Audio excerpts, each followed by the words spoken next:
copywritten production of the Recreation Centers of Sun City Incorporated and is intended for the sole purpose of informing our Recreation Center members. Any duplication, copying, transmission, broadcast, or use, including electronic and social media, is strictly prohibited without the prior written consent from the Recreation Centers of Sun City Incorporated. Thank you for watching.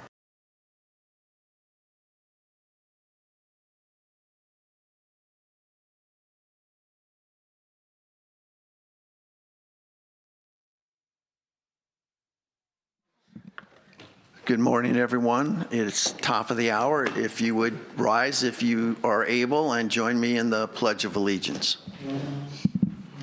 I pledge allegiance to the flag of the United States of America and to the republic for which it stands, one nation, under God, indivisible, with liberty and justice for all. Thank you.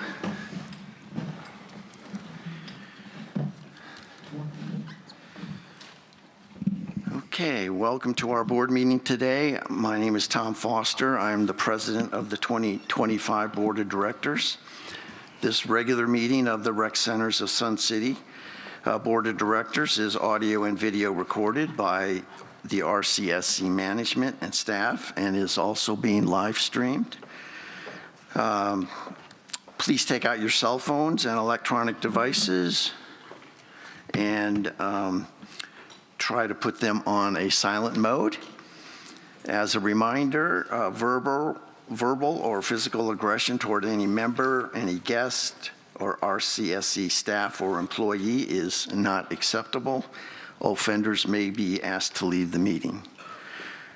Now let me introduce the timekeeper and our management personnel. Our timekeeper will be Secretary Keiss. Good morning. General Manager is Rebecca Hill. Director of Finance is Kevin McCurdy. Morning. We do not have Mr. Whiprud, and I'm sorry, sir, Stan Swopel, thank you, I'm sorry. So he's standing in for Mr. Whiprud for Director of Facilities. Director of Operations is Mike Diermeyer. Morning. Director of Golf is Eddie Renio. And the board coordinator is Marcia Johnson. Good morning. If you've been to previous meetings, you know the chuckle is because I tend to forget Marcia, and I am roundly reminded about not doing that again. So. And for some reason, her name is here in large print and it's highlighted. Yeah. You better have a good Christmas present. All right. Let me recognize Alan Kleinhans, Carla Young, and Miguel Jackson, who serve as our audiovisual engineers, and thank the Sundial staff for setting up the room for us this morning. One aside here, board candidates. Let me introduce our board candidates. If you stand or wave, however you feel comfortable. Okay, Jana Mapes and Chris Nedesine. Hi, everybody.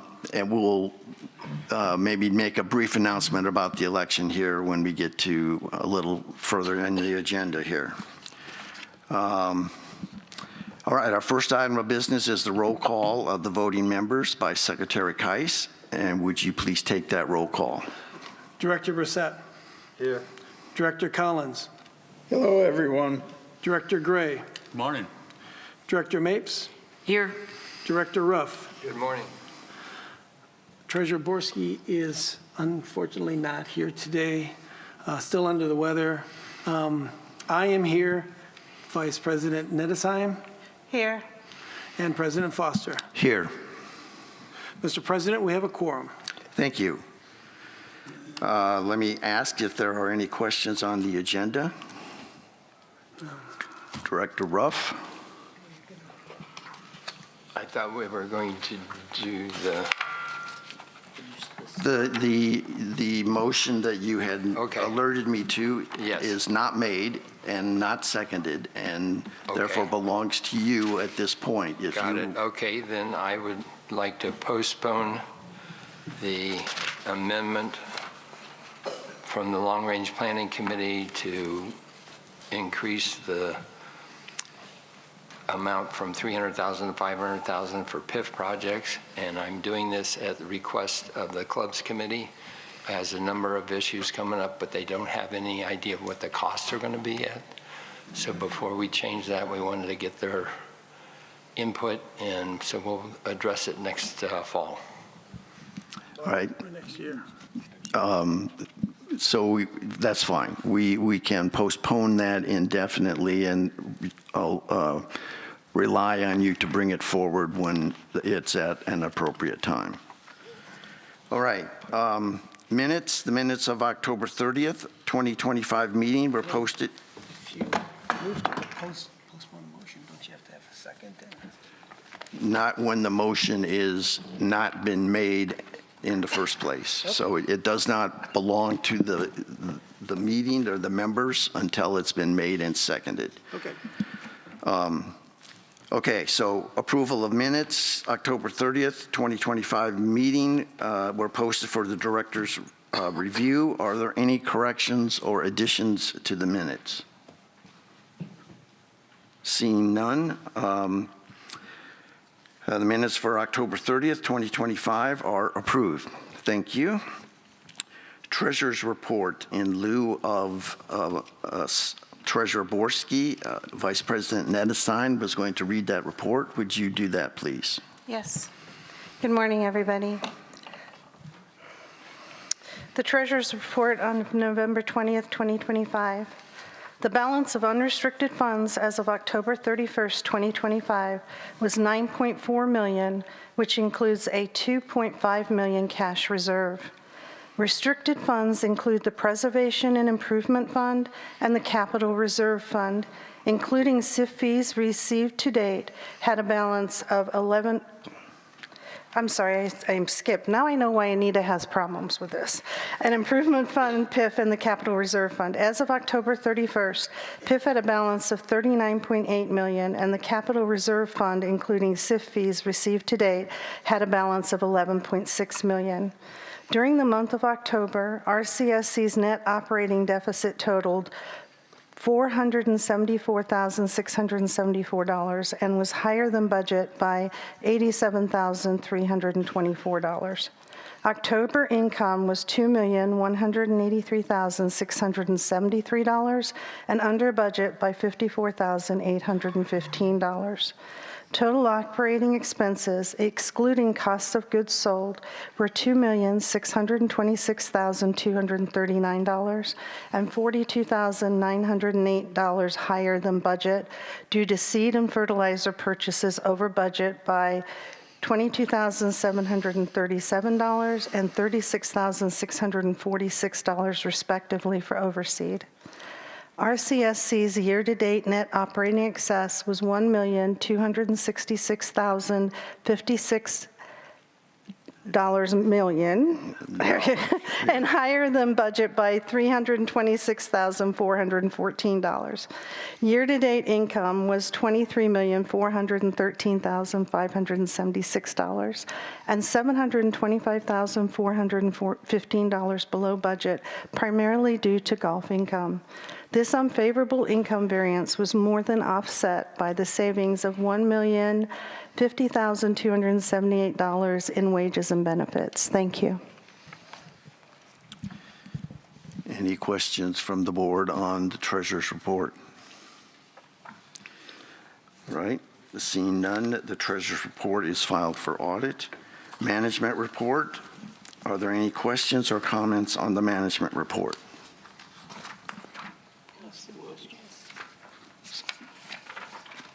One, Vice President Nedestein.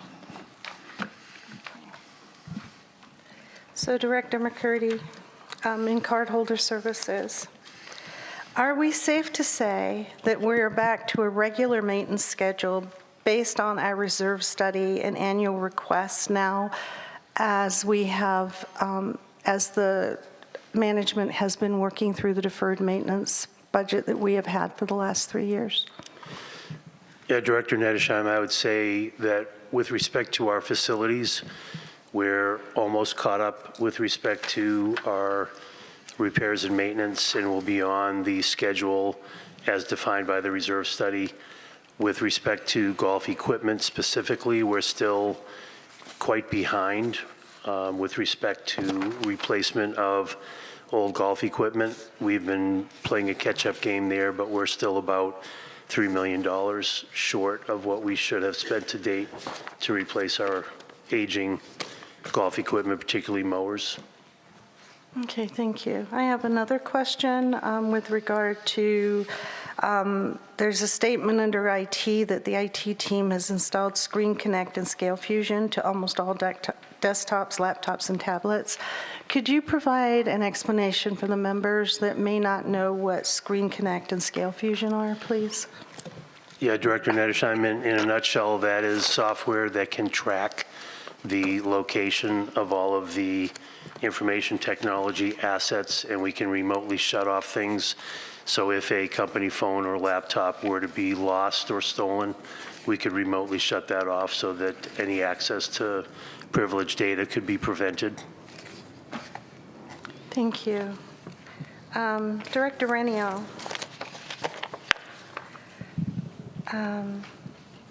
With regard to golf, I have one request, and this is mainly because I was going back and forwards between pages trying to understand.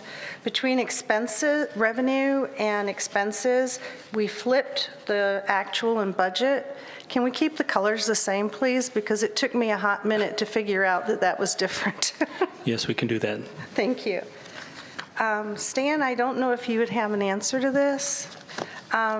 So it shows that the work orders take 6.3 days to close. That's an average. And I'm assuming that average is pulled up significantly because of the longer projects that take a work order to close. Is it possible that maybe we could see a graph that shows that the number of work orders that are like 1 day or less in closing, 2 to 3 days, whatever Oh, absolutely. compartment, I think it would give a better reflection of the work that the facilities department does and the actual turnaround for the majority of our work orders. For sure, we can do that for you. Thank you. Anyone else? Okay, Secretary Kais. For the club report attendance, have we checked into why the lawn bowling attendance wasn't submitted? Have we gone back to them to get those numbers?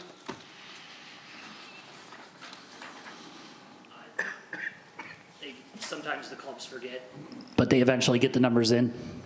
They all forgot? That's very, very not nice of them.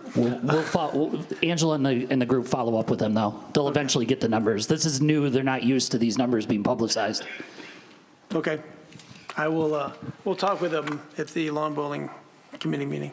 And even though for golf revenue is really below budget, I think it's also important to notice that we're actually, despite everything that's going on, our numbers are actually greater this year for revenue for golf than it was last year. So a lot of what is happening is probably, well, some of it's a result of increased prices. A lot of it's a result of increased prices.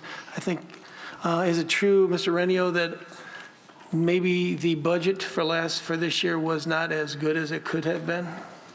Director Kais, I think we just didn't take into account that there'd probably be as many people not re-upping or for their annual memberships. There was a large portion that didn't renew because of the increase. And so the calculations on that probably didn't take into account that there would be more. We knew that there would probably be a percentage that would not because of the price increase, but not as much as that they probably thought would happen. Are we being more conservative in 2026 with the things that might occur because some rates are also going up again? Absolutely. I think this time we looked at where we stand, and the numbers were a little more realistic with our projections for this year and our increases as well. Okay, Yeah. Thank you. Director Collins. Yes, I spoke to a lot of golfers, and I think one big thing here is they think that Eddie is really turning things around, and just Eddie's personality and everything has brought a new breath of fresh air and stuff into golf, and they really enjoy it, and I think it will continue under his leadership. Thank you. And we're glad to see you up and around again, because I know you've been under the weather. Appreciate it, thank you. Mr. McCurdy, just real quickly, because I know we have a very long agenda today. On page 4, you talked about resales. We can generally assume we're basically on track there as far as our budget assumptions were for the number of homes turning over during the year. President Foster, yeah, we use a number in the budget of 1,500 resales per year. As of the end of October, we were at 1,356. So we're pretty much on target with respect to the budgeted number of resales.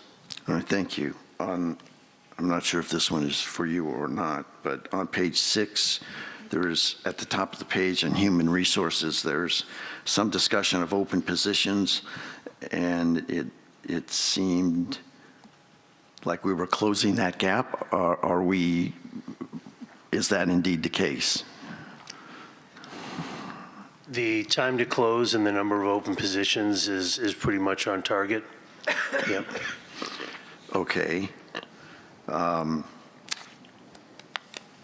page 7, under media, there's a sentence that maybe it's been here before and I just didn't notice it, but it's audiovisual AV continues to gather footage around Sun City, lawn bowling tournament, golf courses, etc., and is compiling content for the TV screen slideshow. And this show will include at least one item for the Moments slide that covers an event that's happened over the past week. So what kind of marketing effort are we doing here that I was not quite aware of? So the slideshow, those TVs are at all the rec centers, so they're just referring to rec center activities, not actually Sun City. Okay. So I can expect to see all of us in those inadvertently, probably, because You we could, were. yes. So when you come into the Lakeview office, sit and chat with Deborah for a little bit and just watch the TV behind her. All right. One last thing, though, it goes back to you, Mr. Deermeyer, and that's on page 10, the bowling stats. There was plenty of information there about revenues. I did not see anything about the bottom line. So Just assume it's perfect. Would you like to see this on the report? Some expense numbers yeah, too? we do. We're kind of on Mr. Renio quite a bit here about how well or not that he's doing, and watching our budget. I wondered if we could be a little more pointed with the pencil on bowling as well. Yeah, absolutely. I can add it to the report. Thank you. Any other comments from, yes, Vice President Nedesine?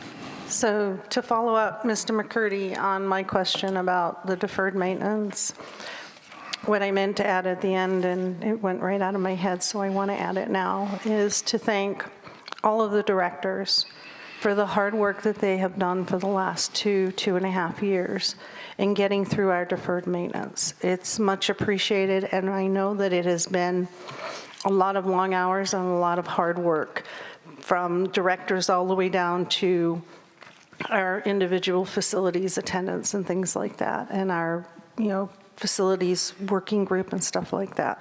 So I want to thank everybody for that. Thank you. All right. Let's move on to committee. Oops. I went too fast. Hang on. All right, then the management report has been accepted. Committee and liaison reports. Do any of directors have reports? Director Collins? Oh, yes.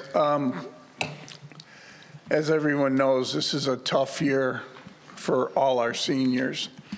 Their Social Security checks aren't keeping up with inflation, that's for sure. We have doubled the number of people that needed help. Went from 60, we're closing in on 120. That's for the foundation, right? For the foundation, yes, for foundation help.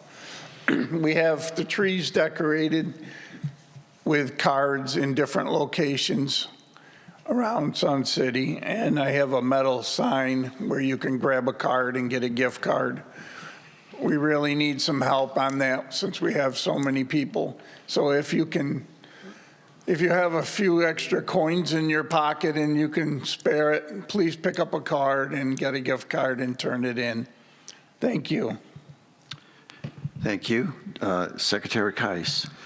Yeah, I met with the Lawn Bowling Committee this week, and last week we had the U.S. Lawn Bowling Open here. It was a really fantastic success. It's an international tournament, a major international tournament. We end up making money on it. We made about $5,000 in revenue this year. A lot of that started off with, we introduced visitor passes for the people to come pay a fee so they can use our facilities during the Open. That generated a lot of excitement. As a matter of fact, we had home sales that were resulting from that tournament coming here. So it helps us a lot.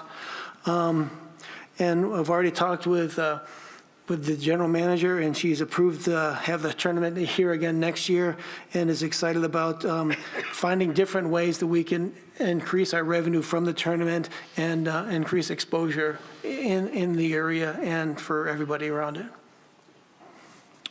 Okay, thank you. Others? Vice President Edesine. So I'd like to talk about the Friends of the Library a little bit. This year, just recently, the Friends of the Library invested $9,000 in improving the lighting in the Bell Library in their bookstore area. And I would like to thank them for that and just share that all of the monies that you guys spend, that we spend, that members of the library spend in the bookstores comes back into the libraries. They reinvest that money, and this is one of the ways that they've done it. And it also helps RCSC because it helps maintain our facilities.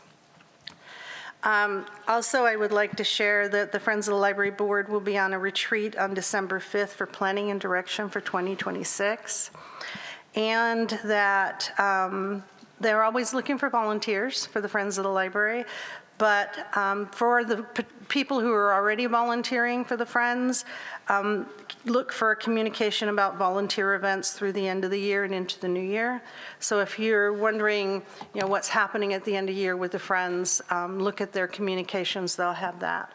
And I'd also like to thank the Friends for the support that they give our libraries. I have learned recently from Maricopa County Library District that our Friends are very unique in how much they support and how much effort and time and effort they put into our libraries. So we have a lot to be grateful for there.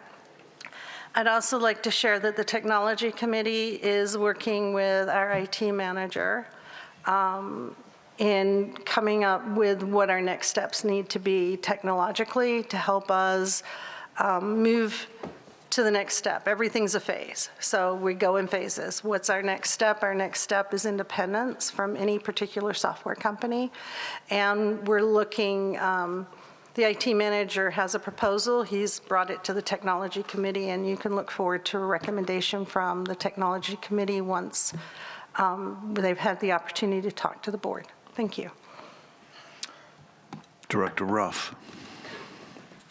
Good morning. I'd just like to put in a plug for all of the committees need members to help support us, long-range planning, technology, communications, COC, golf. Just please be a part of the solution and join us in helping to make this work well. Thank you. Any others? All right. We have a long agenda here, so I don't want to belabor things with president comments here, but we did have a program called Finance 101 that is still moving along. The individual who was going to be spearheading that was ill here, but has now indicated he's ready and raring to go, so that should be coming forward pretty soon. And then we mentioned about elections earlier here, and the online voting begins next Monday, November 24th, and then ends on December 9th. So you will get, if you've given us an email address, you will get a email giving you a code to use this new software to cast your vote. We have tested this quite a bit, and it seems to be quite easy to use. So I'm not anticipating there'll be a lot of issues with this piece of software. You do not always have to use an electronic means to vote. You can still vote in person, and there are sometimes at the corporate office, December 1st through December 5th, where you can cast your vote at the corporate office. And then on election day, the last day, December 9, you can come to Lakeview Social Hall and cast a paper ballot there if you wish. All right, so hopefully you'll get out and vote. It's very important, quite honestly. Okay. Just who do they contact if they can't get the electronic part to work?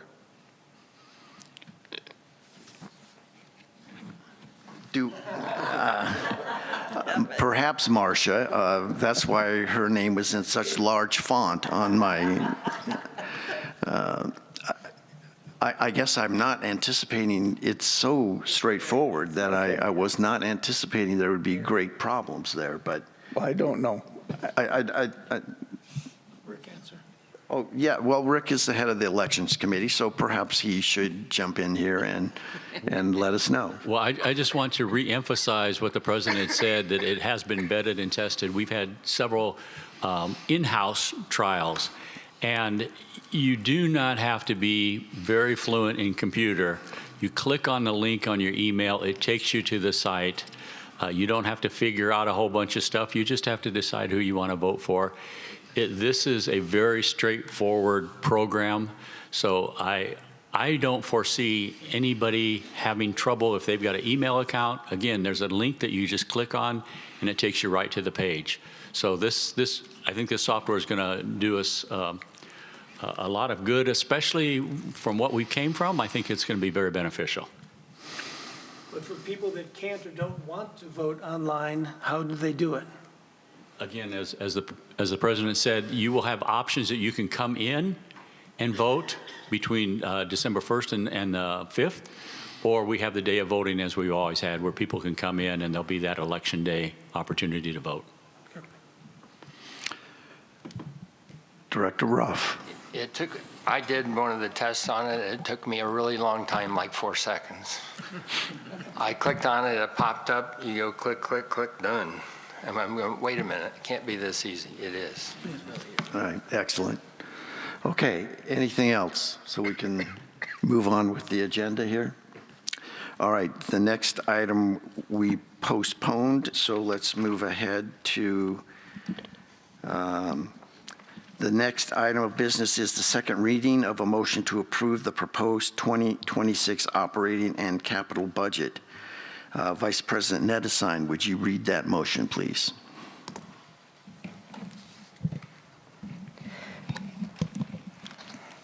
I move, based on a recommendation by the Finance, Budget, and Audit Committee, that the proposed 2026 operating and capital budget be approved. Thank you. This is the second reading, so no second is required on this motion. Vice President Nettesheim, as maker of the motion, do you wish to speak first? So I'm going to try and channel Anita here, guys, so bear with me. Budget and Finance, the committee, the 5-year planning team, LRP, Budget and Finance, they all worked towards delivering this budget. Our Department of Finance as well. They've had detailed discussions, multiple hours of looking at the numbers to make a recommendation that they feel will provide us with the operating capital that we need next year. So my recommendation is we follow the recommendation of the Budget, Finance, and Audit Committee. Thank you. Ms. Johnson, would you please read the names of members who have signed up to speak on this particular motion? No one signed up to speak on this motion, Mr. President. Okay, thank you. Mr. Dearmeyer, is anyone on live stream? All right, thank you. Is there any discussion by the directors? All right, seeing none. The motion before you on behalf of Finance, Budget, and Audit is to approve the proposed 2026 operating and capital budget. Secretary Keiss, would you please take the roll call vote? Director Brissett. Yes. Director Collins. Yes. Director Gray. Yes. Director Mapes. Yes. Director Ruff. Yes. I vote yes. Vice President Nedesheim. Yes. President Foster. Yes. So we have 8 yes votes and 0 no votes. Thank you. So the motion passes its second reading. All right, new business. The next item of business is a motion to approve the amendment of multiple board policies for the purpose of consistency among all policies. Director Ruff, would you please read your motion?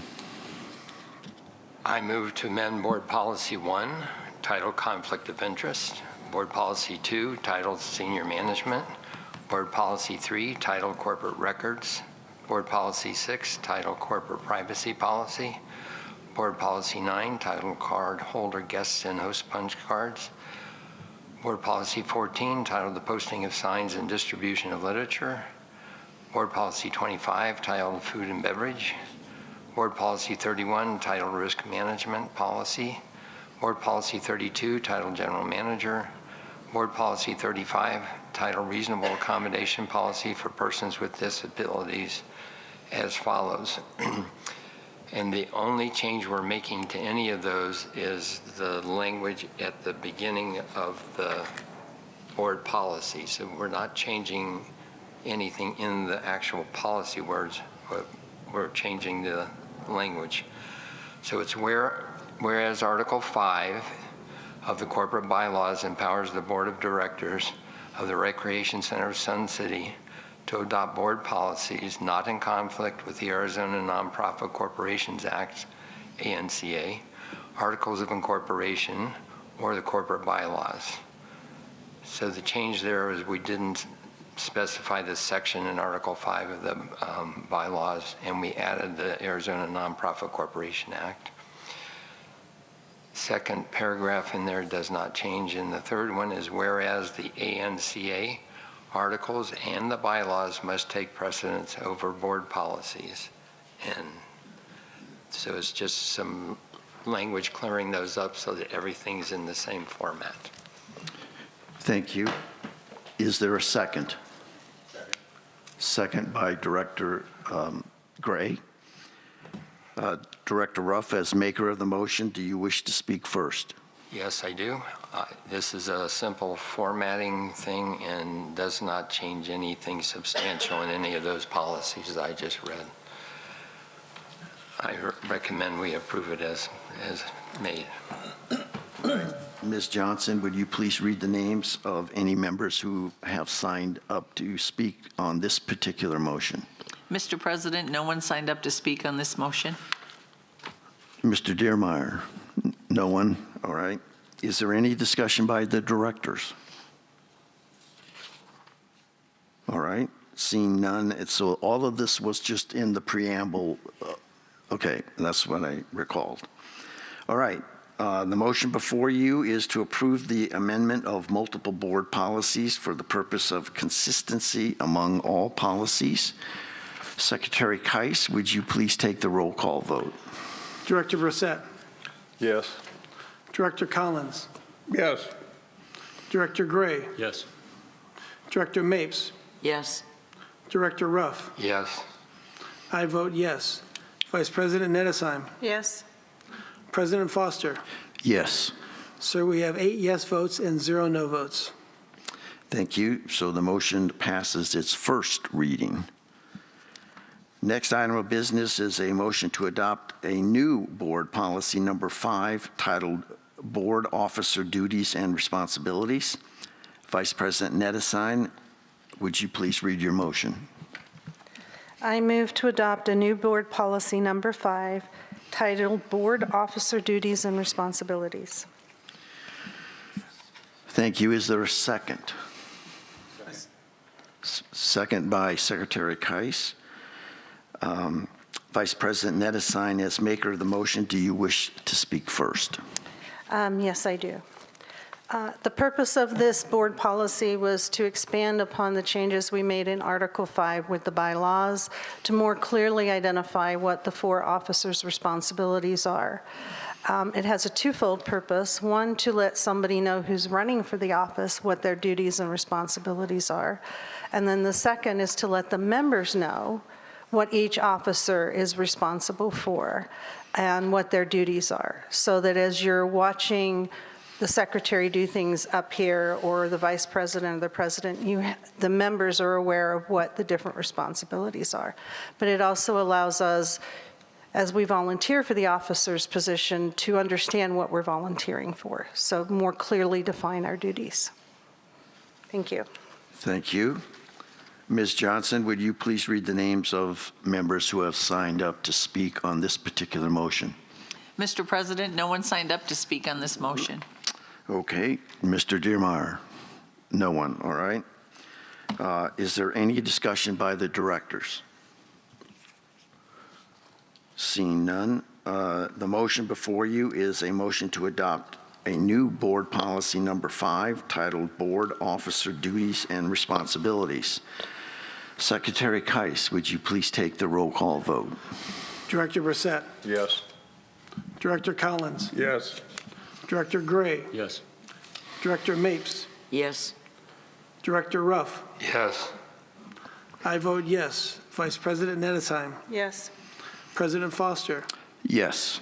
Sir, we have 8 yes votes and 0 no votes. Thank you. So the motion passes its first reading. The next item of business is a motion to amend Board Policy Number 7, titled Bid Procedures and Contracts. Vice President Nettesheim, would you please read your motion? I move to amend Board Policy 7 titled Bid Procedures and Contracts. Okay, is there a second? Second. Second by Director Mapes. Vice President Nettesheim, as maker of the motion, do you wish to speak first? Yes, I would like to, please. So with Board Policy 7, the standard verbiage that we voted on for all the others in the preamble will be changed. And so basically, these are the changes that we made in Board Policy 7. We used the current titles for the head of the facilities group, the director of facilities. We changed allowing companies to compete for bids if they are not pre-qualified, providing they meet the pre-qualification requirements before the contract is awarded to them. So basically, it allows a company that has not done business with us to compete for something while they fulfill the pre-qualification requirements. They have to fulfill them before they get awarded the contract, but it expands the scope of who can apply. There are several sections where it's updated to state if the original bid exceeds the scope or the original budget, the bid commission must review and approve it once again. They have to look at it and they need to approve it.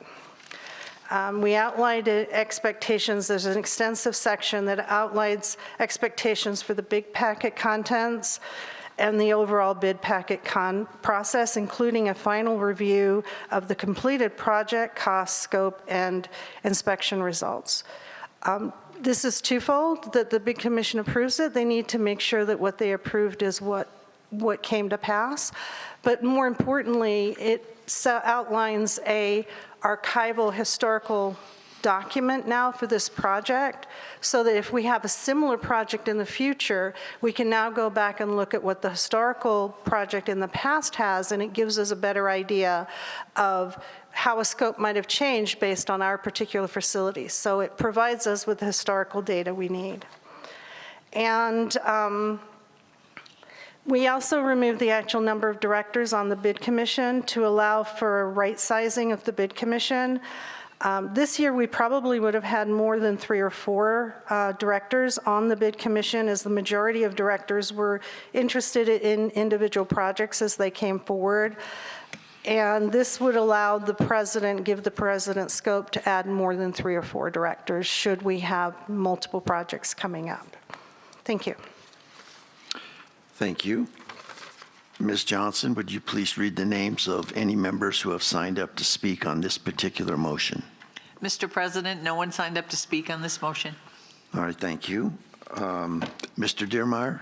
No one. Discussion by the directors. Secretary Kais. Yes, I think this is a good step forward for us. Being on the bid commission, we've been asking for more and more information from the facilities, and Mr. Whiproot has been very cooperative and very helpful in providing any information we've needed. But I think this helps to spell out for the facilities people in the bid commission what information should be in the bid process, so we don't have to delay the bid by going back and asking for information this will already tell us what we need to be there to make sure it's right the first time, so that we don't delay the process unnecessarily. Thank you. Others? Director Brissett? Yes, Mr. President, I had a meeting with Mr. Whiproot and our general manager, and there was some concern by Mr. Whiproot, which I'm not certain if our general manager would like to bring them up at this time, or we can work through them with Mr. Whiproot. So, what do you think?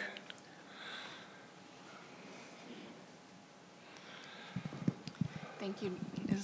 Thank you, Director Brissett. Yes, I think maybe some additional discussions on this particular policy. Okay, I just want to confirm that before a vote was taken. Thank you. Okay, that raises a question. Is there anything here that is objectionable to either those who were involved or the facilities department? Or is it just a semantic thing that we need to work through? Basically, some of the wording here indicates things that the Mr. Whiproot's people would have to do, which are in contracts already, and some of the dollar amounts we have for our contracts requiring AIA, American Institute of Architects, already have those specified in them when they use that. And there are contracts that go out that don't use AIA over $100,000 that in fact don't require it because it's not, there's no contract, no architect required. So it's more of a rewording 2 or 3 parts of this than anything else, I believe. So then do we need to table this? Well, that's where I'm going. Thank you, Secretary Kais. Are we at a position here where this is of no consequence if it's approved as it is, or does it need to be set aside? My preference would be that we table this and let me, or whoever wants to go also, speak with our general manager and our director and make certain we have it worded with the dollar amounts and what actually occurs in a contract when it comes across his desk. And I don't believe we need to add work to him. So do you want to make the motion then? Well, hang on a second. General Manager Hill, was there concerns here that something was inappropriate? That I guess having listened to Vice President Nettesheim go through her comments and being at least involved at the front end of this, I thought we had resolved a number of issues here as far as dollar amounts and what contract was used for what kind of project, but now it's unclear to me whether we got that resolved. President Foster, yes. Director Nettesheim's assessment was accurate in the discussion. We did have follow-up discussions with Director Brissett and Mike Whiprood about specifically the AIA contracts, and in which case it's if the architect is required for the project, then we would use the AIA contract, but it is not necessary in every contract that may be used, that we may need. So there was some discussion about that. And I thought we had some flexibility about, because we had changed something that had said all contracts must, and we had changed that, I thought, to provide the flexibility to address that. Was I incorrect about that? No. President Foster, it says contracts greater than 100,000 must be on an AIA contract form currently in use, but contracts less than 100 can be on an alternative form that has been approved by RCSC's legal counsel. That's kind of what I recalled, and so I was, what happened that now that's not appropriate? Thank you. Go ahead. Go ahead if you want to. Thank you, President Foster. I think when we were discussing it, afterwards it was determined that projects over $100,000 still may not require an architect, in which case we would not be able to use the AIA contract. And I believe the verbiage said anything underneath or less than $100,000, then we could use our general counsel's contract would be appropriate. So I think it's just some of those small tweaks that are necessary. Okay, so I don't necessarily want to, Director Brissett? There are contracts under $100,000 that do require AIA because you're using an architect. I don't believe we need any dollar amount in here. It just needs to be referred to the fact that when an architect is utilized, you go under AIA. This also affects if you ever go into mediation or arbitration, who would do the mediation, the arbitration, and we've seen contracts already who say they want to go to court over it and not go into arbitration. So these sort of little things would keep us away from that. Well, those don't sound like little things when we're talking court and arbitration or mediation. So let me just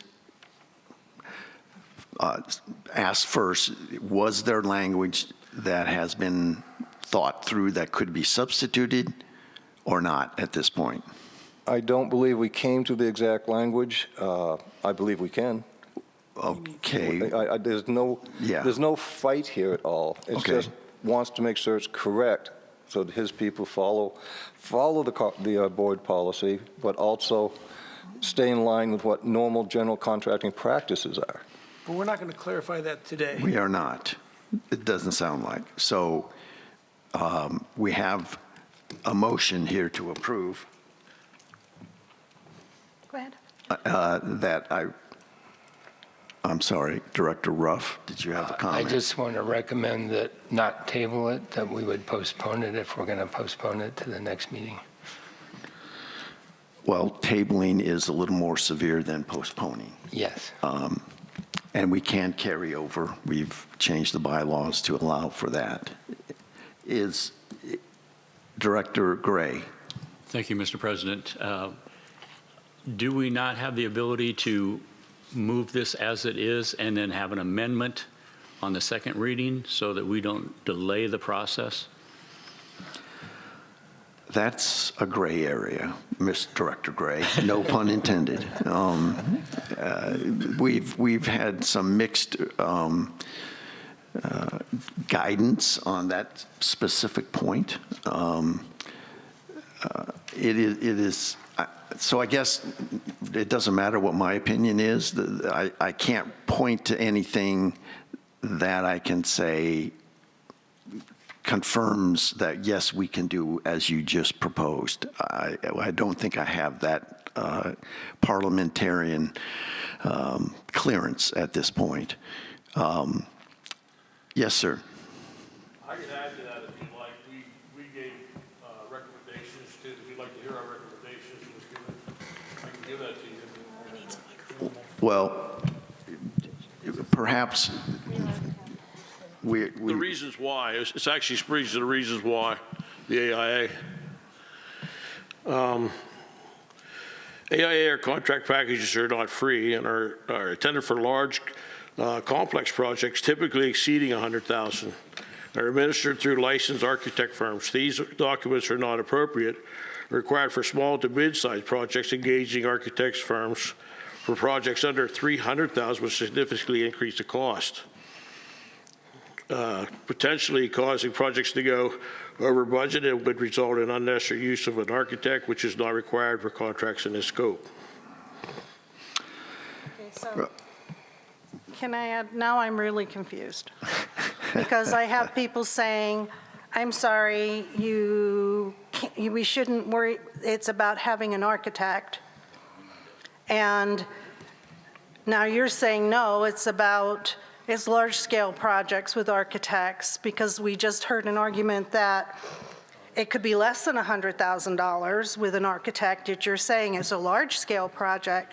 So it's either, Well, now I'm just very confused. And I think that statement by itself lends some credence to doing something other than approving this at this time. Exactly. So, Mr. President, I move that we postpone this matter until the language is clarified. I don't think we can do that right now, because there's a motion on the table. but We need to, I can do it, I think, right? you can do that. Okay.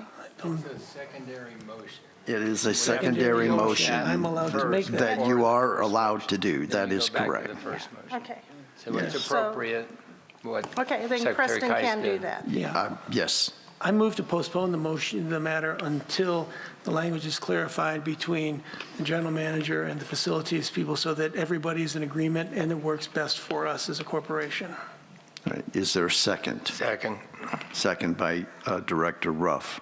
Is there any discussion by the board? All right. Director Kise, would you take the roll call vote on postponing this motion? Yes, give me a second, please.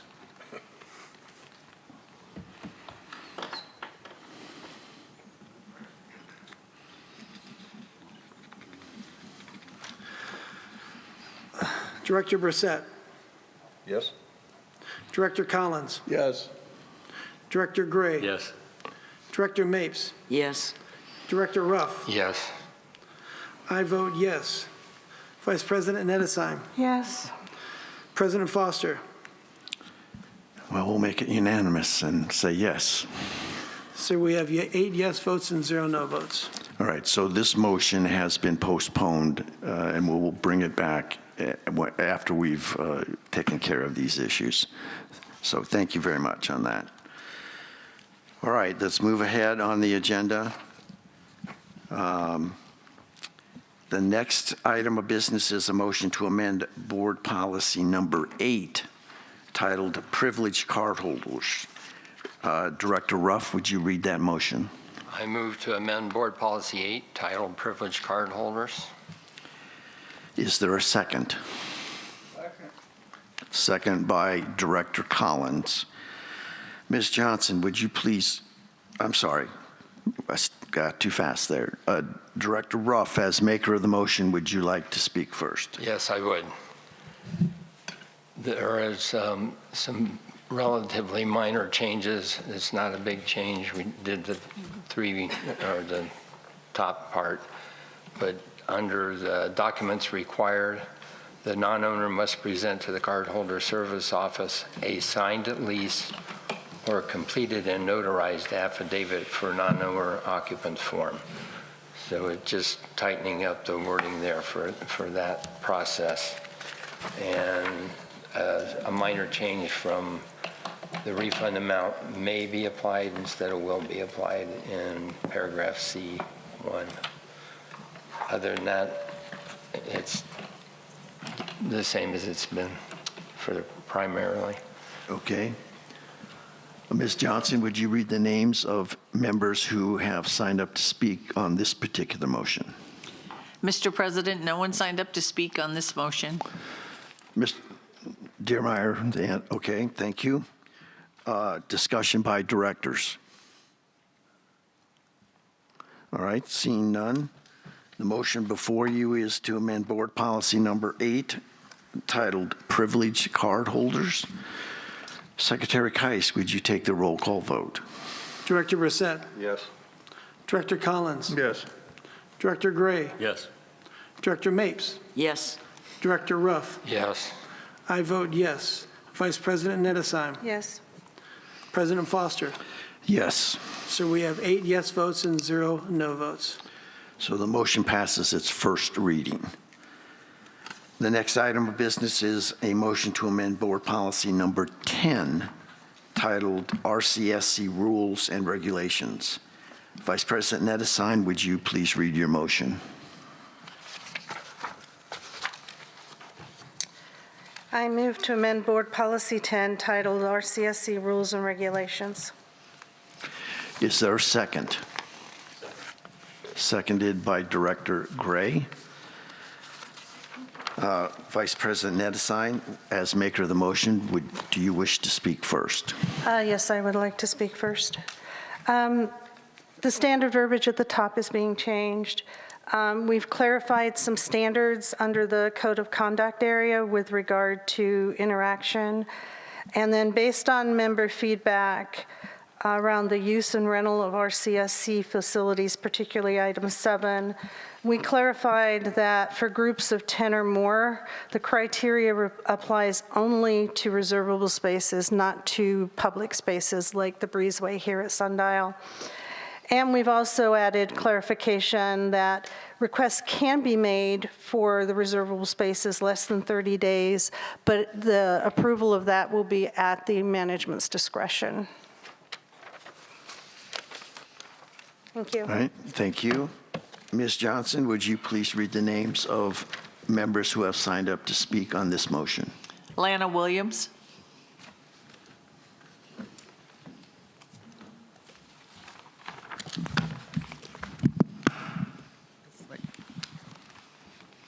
Okay, if nobody is speaking after me, can I continue for a little bit on what I have to read? If nobody is speaking after me, or do I have to stand up again? Well, technically, we like to try to hold to the 3 minutes, but why don't we see how this goes? Okay, thank you. Well, I don't know if was there anyone else? No, Mr. President, not for this motion. All right. All right. Let's I'll go try ahead to and move then it along. try to be as right. Thank you very concise much. as you can. I appreciate the board and taking their time to hear us today. Lana Williams, 159495. This regarding policy rules and regulations. Regarding cyberbullying, telecommunications harassment, I think this is something that you need to address in your rules and regulations more clearly. It's my belief that the board should have a code of conduct ethics policy that specifically addresses respectful communication amongst its club officers and members. In this today's environment, club-related discussions often occurred via text, email, messages, and voicemails, which have become standard forms of communication for club business. The Country Dance Club Executive Board sought the assistance in addressing inappropriate behavior exhibited through the appropriate channels, RCSC channels. Despite waiting for over a month, no action was taken by the board involving an RCSC,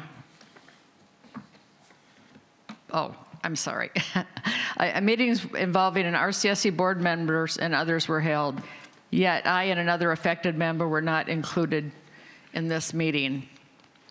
The club officer's conduct constitutes communication, harassment, cyberbullying, real and actionable offenses. The board should have responded with a formal reprimand or considered a vote to remove the individual from his office or position or the board entirely. Although he resigned from the board contrary to his claims, it was not a voluntary departure under pressure. The RCSC board or board members stated that was because the incidents occurred via voicemail and text. Ma'am, can you limit yourself not to us? Can you not go on about a specific thing that probably doesn't have bearing here and just limit to what you want your changes to be? Because the whole incident you're talking about should be dealt in another forum. Well, I'm not sure what form you're talking about because this all has to do with board policy and how it acted and how it should do something about this. But we don't need to go into the specifics of the incident, if you please. Did you file an incident report? Oh my gosh, Tom Foster, I haven't got a response back from you. I would really like to read this because it's very important. And to not let me read it it's just not right on any level at all. Well, this is coming back to me now. I did respond to you, did I not? Yes, you did respond, but, okay, I can go on with that. Yes, your response was that you met with the board, and this is not the first complaint of alleged inappropriate cyber activity, and it does not involve RCSC matters on RCSC property. Your case, however, may not fit that criteria, okay? So the board asked an RCSC board member to address our situation. It appears there might be an RCSC matter involved that would justify the board looking into the situation further. Hence, he will be speaking to the parties in an effort to verify the facts. Well, Okay, okay. I'd like to please just continue, just bear with me. You know, it's important to a lot of people. I understand this is, and you're passionate about it, but I want to, so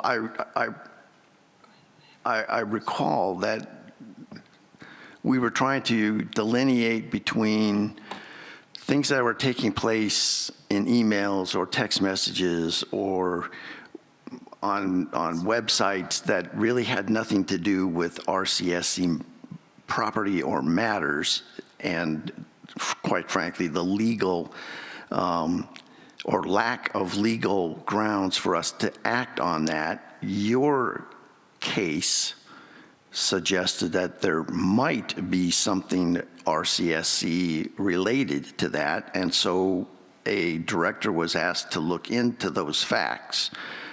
Did that not happen? Well, he said there was not anything you could do. Nothing you could do. And that was pretty much it. I said, this cannot be the end of it, because what you're doing is you're setting the norm. You're setting the norm for what is acceptable in Sun City. You can't do this with this day and age. You have to accept that clubs do business through telecommunication. We're not, okay, Vice President Edison, you had some comments here. So, Ms. Williams, here's what I would like to do. I'd like to focus. I'm very aware of your situation. Okay. What I'd like to focus on is what do you want us to change about Board Policy 10? Because I think you have specific things you want changed. So can you share what you would specifically like us to change with Board Policy 10, please? Yes. I just got to find my paper. Got too many. Okay. Part of it should be is your rules and regulations and backed with action.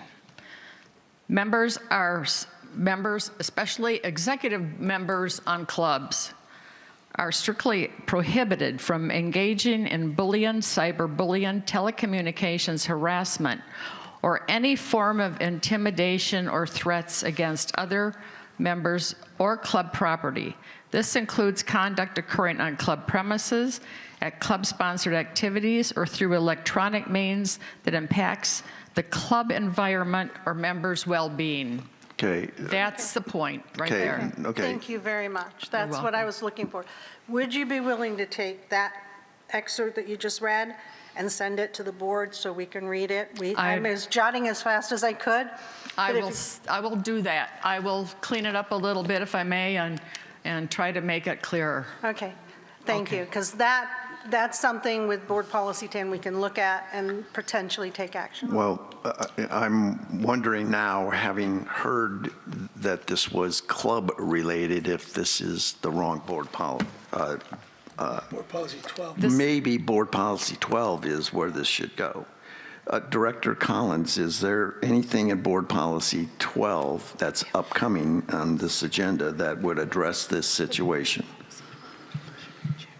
Anything that is said in person on the property, we enforce.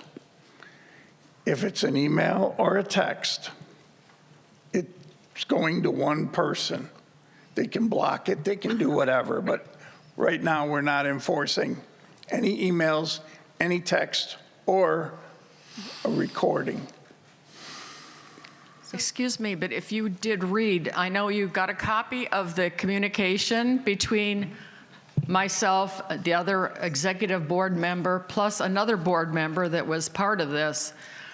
You can clearly see it was club business and only club business. We'd have no reason to do any other stuff. It was one member to another member, and they both were, it was on their phones. It did not go out a broadcast to the entire membership of the club. It was also on speakerphone where the other victim's husband was there listening on speakerphone while he used foul language, as he used foul language in the communications to me, which you should have gotten a copy of.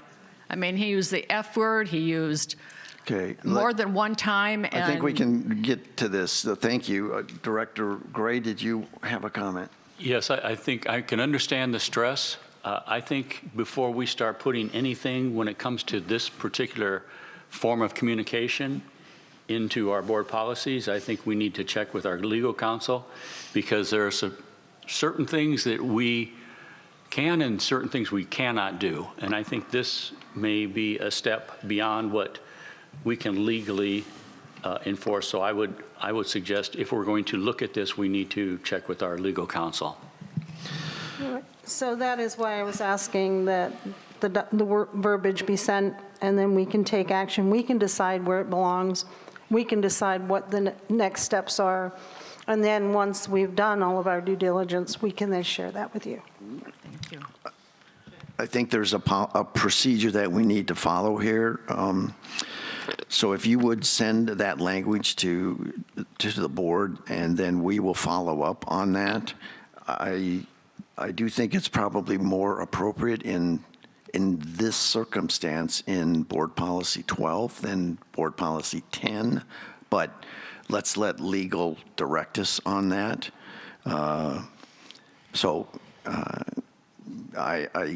If you would send that language to us, at least then we would have a good starting point to engage counsel. Okay, I want to thank you for that. And also, if any kind of a written thing can be sent to Mr. Tandy about his behavior, would be appreciated. Not to mention names here. Oh, I'm sorry. It would be appreciated, because I never received any. I asked to receive a reason, a letter from the board, why nothing was done, and the reasons nothing was done to help with this problem. So I know you can't do anything right now, and I will send that to you, and I just hope that you really consider that telecommunications, cyberbullying, this is all real in the country today, and we don't want to set the tone for Sun City that this behavior is okay. Thank you. Thank you. Director Collins, do you? The club's office sent out a letter yesterday, so she should be getting it. All right, thank you. Hopefully. Thank you, Steve. All right. So at that, was there any other, there were no others who wished to speak? Excuse me, I just promoted Mr. Dearmeyer. Anything on live stream on this one? All right, thank you. Any other comments from board members on this particular motion? Director Collins. On Code of Conduct number 5, we did drop in the comment card boxes. That line, we dropped it and put electronically. Okay. That's what I'm asking. Yes. I believe that was I don't know if it's it's not on my copy, that's why I'm asking. Okay. Not on my copy either, but then I have the old copy. Not to put Ms. Johnson on the spot, but do you recall making that edit? No? Okay. I do recall at the town hall that coming up, and that we did talk about that and intended anyway to make that. So perhaps we're not ready to pass on this one at this time, since there appears to be a edit that didn't get picked up. A few edits. Perhaps a few. Do we have a motion to postpone this particular one? I'll make a motion to postpone. Is there a second? Second. Second by Director Mapes. Any discussion? Secretary Kais, would you take a roll call vote on the motion to postpone this particular motion at this time? Quick, soon, yes.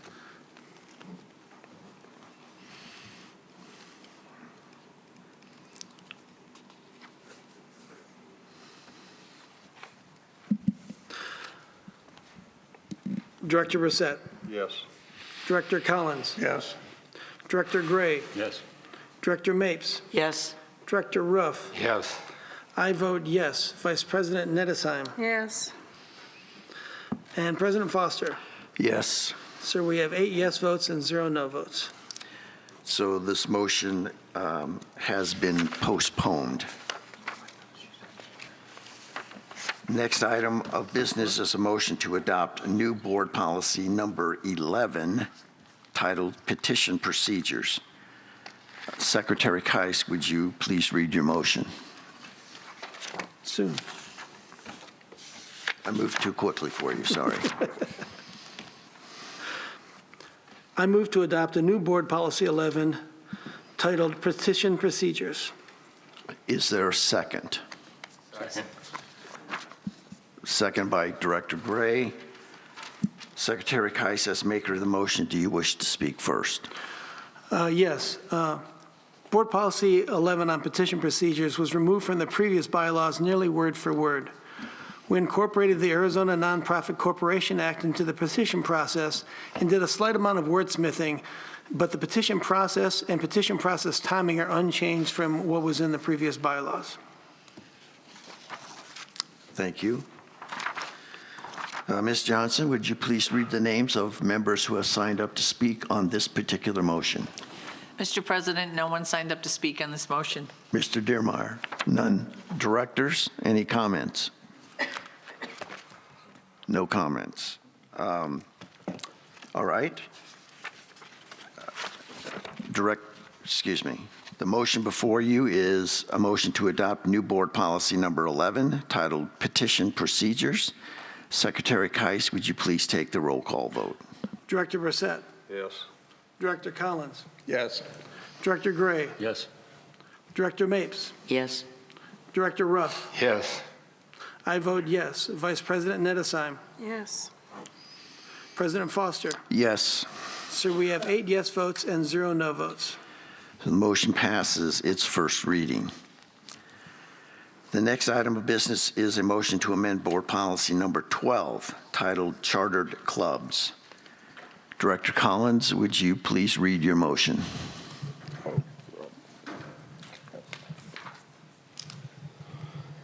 I move to amend board policy number 12, titled Chartered Clubs. Okay, is there a second? I'll second. Director Mapes seconds. Ms. Johnson, Director Collins, as maker of the motion, do you wish to speak first? Yes. This BP 12 was written a year ago, basically by the members of Sun City. We had 2 meetings to get it done, and this is what they came up with. The only thing we have done is reformatted it so it would work better with the template. And I thank everyone for the time they took to do this. Okay. Ms. Johnson, would you read the names of members who have signed up to speak on this particular motion? Lori Ellingson.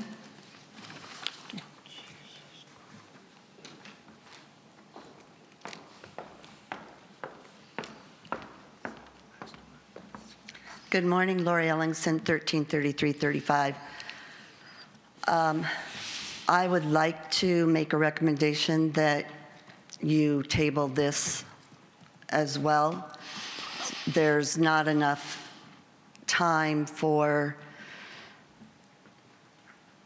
the snowbirds that haven't come back yet to make comments and put their input.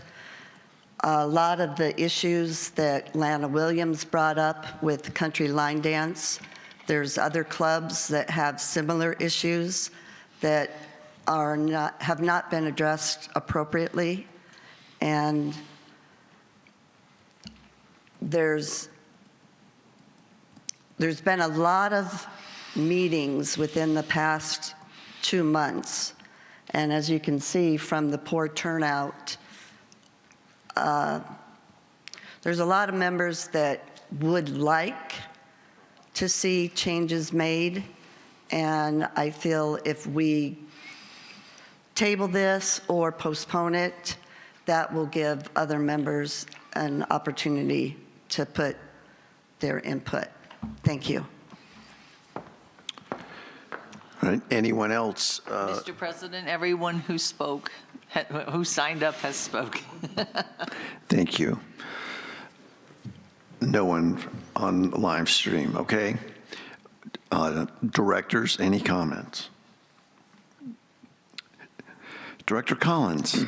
As I said last year, we had 2 town halls on this, and the members actually wrote this. And everyone is doing their templates, and they're working off of this. And we have had absolutely no complaints about the template or this other. By reformatting, it made it easier with the template. But this is written by the membership. I didn't write it. So I don't understand where this is coming from. They've already had 2 town halls and approved it themselves. Thank you. Okay. I must say that I am aware that this has been in the works for quite some time, so that there has, it seems to me, been plenty of opportunity for the membership to comment, and the clubs in particular to comment on this proposal. And you worked through this with presidents as well as club members? All the presidents, and they took it back to their membership, and they all agreed with the writing of BP 12. This came, like I said, this came directly from them. Right. And now they've all done their templates with it, and everything takes effect January 1st. Any other comments by board members? Yeah. Secretary Keiss. Yeah, I think of all of our board policies, this is the one that has had the greatest member input so far. Director Collins and Director Mapes and the people in the COC have gone out of their way to make sure they had member involvement and extensive member involvement. So I thank them for that because they worked really hard on it. And I think the comment on the snowbirds is, I mean, that's as applicable to all of them. So if you want to go by that, then we should table all of them. And I don't think that's good for our corporation to not halt the process moving forward. So I'd like to thank the COC for going out of their way to put a lot of effort into getting member involvement into this board policy. Vice President Nedesine. I'm sorry, I have a question for Director Collins and Director Mapes. Based on Ms. Williams' comments, are you comfortable moving forward with Board Policy 12 the way it is right now? Yes, because it's been worked on for actually over 2 years. Okay. To So get input from members. I'm just Yeah. confirming you're So- both comfortable with moving forward? Yes, 100%. Okay, thank you. Secretary Keiss. And I think that if we do find anything out from our legal team about that, then that would be a more appropriate time if there was an amendment that was necessary for it. Well, yes, nothing really along those lines needs or should really be codified until we know we're on firm legal ground. All right. Any other comments from the board? All right, seeing none. The motion before you is a motion to amend Board Policy Number 12, titled Chartered Clubs. Secretary Keiss, would you please take the roll call vote? Director Brissett. Yes. Director Collins. Yes. Director Gray. Yes. Director Mapes. Yes. Director Ruff. Yes. I vote yes. Vice President Nedesheim. Yes. President Foster. Yes. Sir, we have 8 yes votes and 0 no votes. So the motion passes its first reading. Thank you. Next item of business is a motion to adopt new Board Policy Number 15, titled Incident Report Forms. Secretary Keiss, would you please read your motion? I move to adopt a new Board Policy 15 titled Incident Report Forms. Is there a second? Second. Sometimes I feel like we're at, some game show where we're trying to see who can answer first. Steve won. Steve won. All right. So seconded by Director Collins. Secretary Keiss, as maker of the motion, do you wish to speak first? Yes, sir. For Board Policy 15 on incident report forms, we removed the report form process from the previous bylaws and added a description of what the form is used for that is in line with the current bylaws. We've also added that the report must be filed within 7 days of the incident, and added that the report will be shredded promptly if the subject of the report is not found to be in violation. And I think this is a good protection for our members if it's not a proper, or not an incident report that bears further scrutiny and that might not have been, that doesn't bear further scrutiny. I think I'll stop there. Okay. We can talk about that in a second. Yes, sir. Ms. Johnson, would you please read the names of any members who have signed up to speak on this particular motion? Lori Ellingson.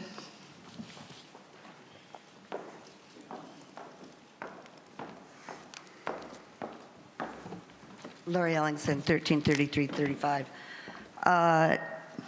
Line 24 says incident report forms are used to report non-club related.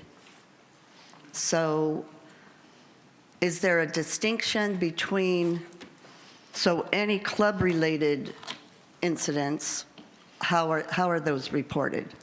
Well, can you finish? I don't know if that's all your comment, or could you finish comments, and then we'll try to address all of those if we can. My other question would be conduct report forms. Is there a separate policy? Conduct are under BP 12. Okay. So all conduct is BP 12, even if it is non-club related? Can you ask your questions and then we'll answer them, Lori? Are those your 2 questions? Yes, and the other one is where it says on line item number 39 that everything goes to, or 38, it's sent to senior management. So what what gets sent to senior management and what gets sent to HR would be my questions. Do you want to address? Yes. Employees that are involved go to HR. Any club's issues, whether they're club conduct or incident, goes to safety and security, and the club conducts, once they do something at a club, go to Marcia to be put in a file, or club's office, I'm sorry, to be put in a file. And these go in your, if it's an incident report, it goes to safety, and then it goes in your file in the corporate.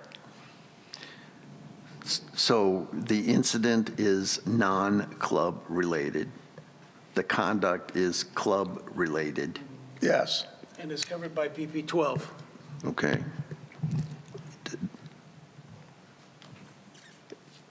So I guess my other question is, it says that anyone can submit this, but if they submit it, the person that submits it, whoever it's written against, that person has no ability to find out any information on who wrote it or what was written up. Well, we made changes to that in the bylaws so that the person that the incident report is written about has better knowledge of what's going on with it. That's in the bylaws now. Okay. Thank you. Okay. Mr. President, everyone who signed up has spoken. Mr. Dearmeyer, thank you. All right. Comments by board members? Seeing none. Motion before you is a motion to adopt new board policy number 15 titled Incident Report Forms. Secretary Keiss, would you please take the roll call vote? Director Brissett. Yes. Director Collins. Yes. Director Gray. Yes. Director Mapes. Yes. Director Ruff. Yes. I vote yes. Vice President Nedesheim. Yes. President Foster. Yes. Sir, we have 8 yes votes and 0 no votes. So the motion passes its first reading. All right, the next item of business is a motion to amend Board Policy 16 titled Capital Projects 5-Year Plan. Well, it should say PIF expenditures and the PIF 10-year forecast and financial reporting. All right, Secretary Keiss, would you please read your motion? I move to amend Board Policy 16 titled Annual Budget, Capital Projects, 5-Year Plan, PIF Expenditures, PIF 10-Year Forecast, and Financial Reporting. Thank you. Is there a second? Second by Director Collins. Secretary Keiss, as maker of the motion, do you wish to speak first? Yes, sir. There are several proposed changes to Board Policy 16, and many of them are the result of lessons we learned from last year's Board Policy 16 revision. We are better defining the 5-year planning team, capital project list, and annual budget processes. We're greatly amending the PIF funding process by defining how a new project can get on the PIF forecast, including an initial project business case recommendation to the board. We're also recommending that once projects are on the forecast, the project will go to the standing committee most concerned with the project to build in cooperation with the project submitter and appropriate RCSC management personnel, separate business cases to request design and construction funds that must be individually approved by the board. There are also new responsibilities for the long-range planning committee to create a vision that identifies the future needs for the RCSC and our members. Finally, Board Policy 16 proposes to better define financial reporting information that is provided to the board in several different committees. Thank you, sir. Ms. Johnson, would you please read the names of those members who have signed up to speak on this particular motion? Lori Ellingson.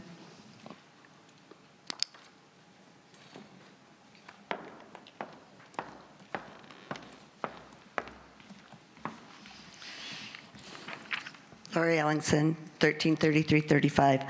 On page 2,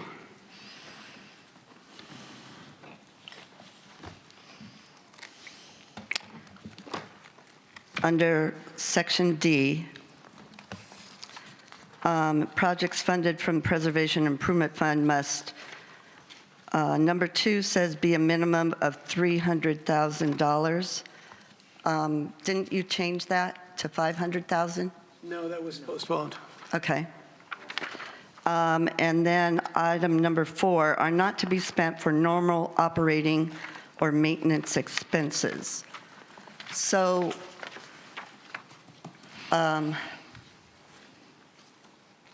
what procedure do members follow if the board does approve PIF funds for maintenance procedures? Can't. You cannot use PIF funds for maintenance, general operating and maintenance expense. That is strictly prohibited because we didn't want any board, future board, being able to dip into those funds because they're set aside for the specific purposes of building constructions and the upkeep of our facility, not just general O&M. And if there was a violation of that previously, how do members approach that? Well, that's an interesting discussion. Perhaps you should, if you believe you have an incident or a example of that you would contact the board and explain what you think are the facts, and then we would have to investigate that. But I guess that would be the first step. And that's done through email to the president of the board? That would work. Okay. All right, thank you. All right. Mr. President, everyone signed up has spoken. Thank you, Mr. Diermeyer. Nothing on the live stream. Is there any discussion by board members? Okay, seeing none. Let me get organized here for a second, sorry. Okay. The motion before you is a motion to amend Board Policy Number 16, titled Capital Projects, 5-Year Plan, PIF Expenditures, PIF 10-Year Forecast, and Financial Reporting. Secretary Kais, would you please take the roll call vote? Director Brissett. Abstain. Director Collins. I'm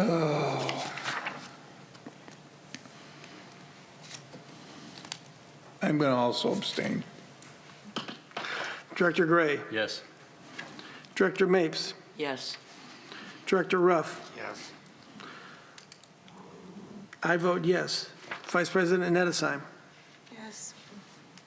President Foster. Yes.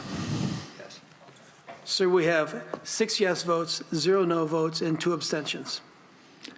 All right, 6 is adequate as a majority, to pass the motion at its first reading. The next item of business is to amend Board Policy 17, titled Golf. Director Brissett, would you read your motion? I move to amend Board Policy 17, titled Golf. Is there a second? I second. Seconded by Secretary Kais. Director Brissett, as maker of the motion, do you wish to speak first? Yes, thank you. A subcommittee of the Golf Advisory Committee worked throughout the summer to clarify the guidance concerning golf in Board Policy 17 and to give more tools to the Director of Golf. They brought their proposed changes to the full committee, which wholeheartedly agreed with the recommendations. Some of the changes to BP 17 include clarifying guidance and responsibilities of the Greens Committees, adding in basic responsibilities for the Director of Golf, turning over control of the Ranger program to the Director of Golf, strengthening restrictions of the large groups, and improving policy on outside tournaments to help build, whoop, I lost it, to help build, I'll get it, sorry, to help build revenue. The Golf Advisory Committee believes these improvements will help with our courses, clarifying access for our members, and continuing to help build a golf revenue. Thank you. Okay. Ms. Johnson, would you please read the names of any members who have signed up to speak on this particular motion? Mr. President, no one signed up to speak on this motion. Mr. Diermeyer, none on live streaming. Okay. Comments from the directors. Secretary Kais.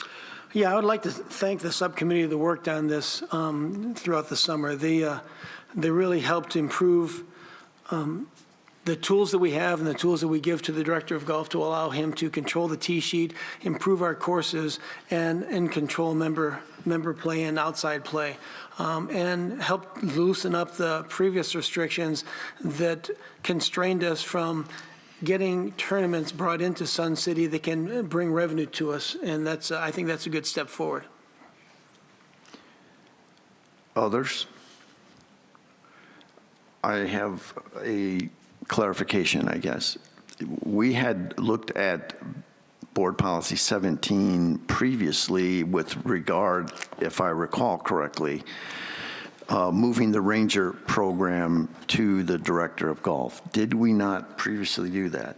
That is true. Okay, so that is not really part of this particular motion at this time. It is really related to the Greens committees and the large groups and the charges that were assigned for tee management, tee sheet management. Am I remembering this correctly? Yes, the Ranger program is taken out completely, and also any sort of penalties that were involved with that. Okay. Any other comments from board members? All right. The motion before you is a motion to amend Board Policy 17, titled Golf. Secretary Kais, would you please take the roll call vote? Director Brissett. Yes. Director Collins. Yes. Director Gray. Yes. Director Mapes. Yes. Director Ruff. Yes. I vote yes. Vice President Nedesheim. Yes. President Foster. Yes. Sir, we have 8 yes votes and 0 no votes. So the motion passes its first reading. Thank you, sir. All right, the next item of business is a motion to amend Board Policy 18, titled Bowling. Director Ruff, would you please read your motion?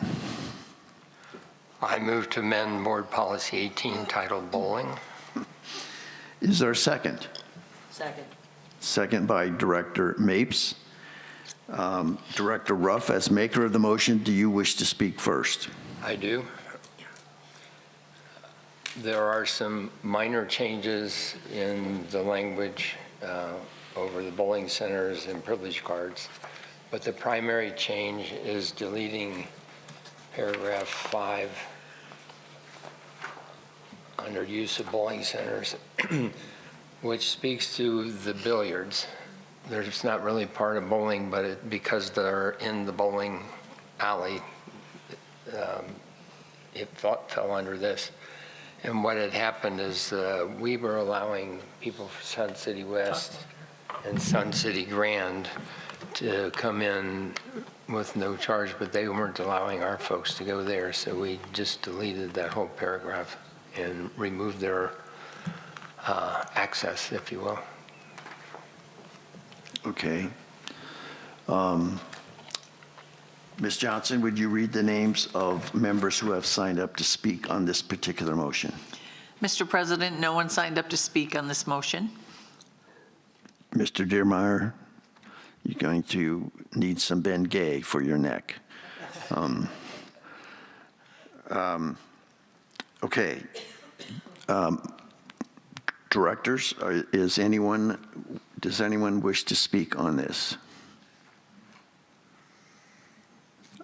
So how were we going to police the reciprocity that we are denying? Were we trying to go to Sun City West, or are members trying to go there?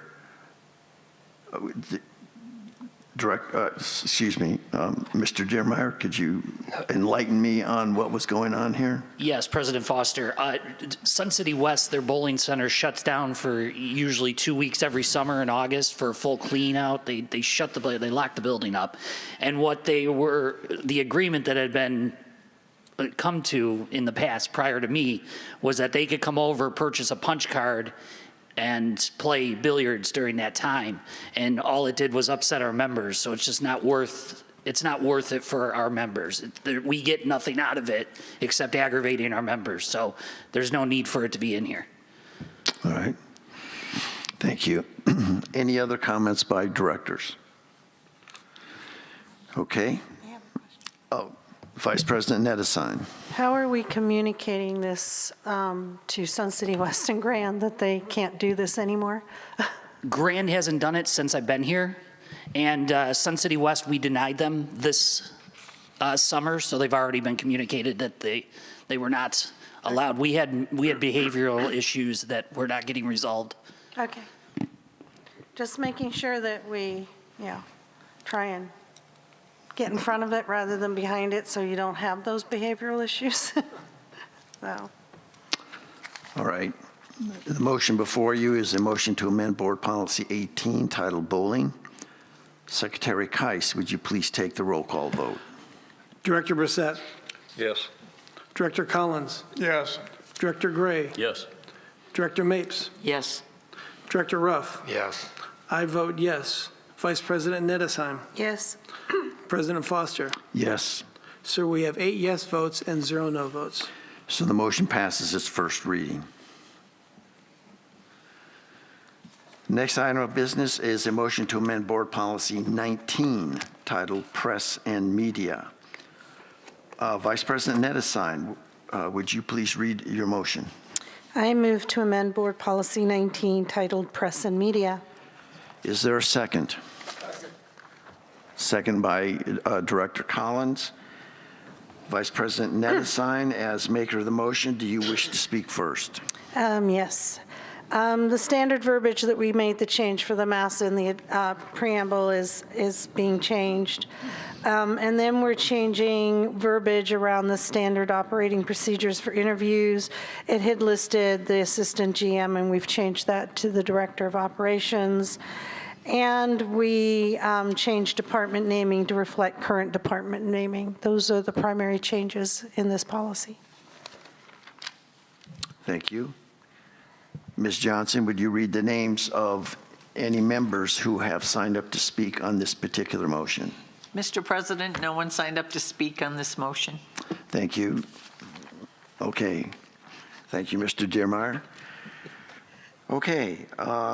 Is there any discussion by the directors? Seeing none, the motion before you is a motion to amend Board Policy 19 titled Press and Media. Secretary Keiss, would you please take the roll call vote? Director Brissett. Yes. Director Collins. Yes. Director Gray. Yes. Director Mapes. Yes. Director Ruff. Yes. I vote yes. Vice President Nedesheim. Yes. President Foster. Yes. Sir, we have 8 yes votes and 0 no votes. So the motion passes its first reading. The next item of business is a motion to amend Board Policy 20 titled Sun City Foundation. Vice President Nedesheim, would you read your motion? I move to amend Board Policy 20 titled Sun City Foundation. Do we have a second? Second by Director Collins. Vice President Nedesine, as maker of the motion, do you wish to speak first? I do. The preamble standard verbiage change. We clarified in this change to Board Policy 20, we clarified when the Sun City Foundation Board of Directors are appointed. We struck out portions of accounting and other services to reflect that the Sun City Foundation has taken over the management of their own finances in preparation for future grant awards.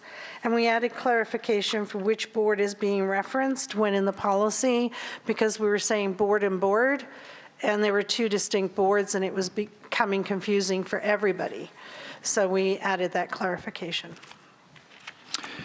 Thank you. Ms. Johnson, would you please read the names of members who have signed up to speak on this particular motion?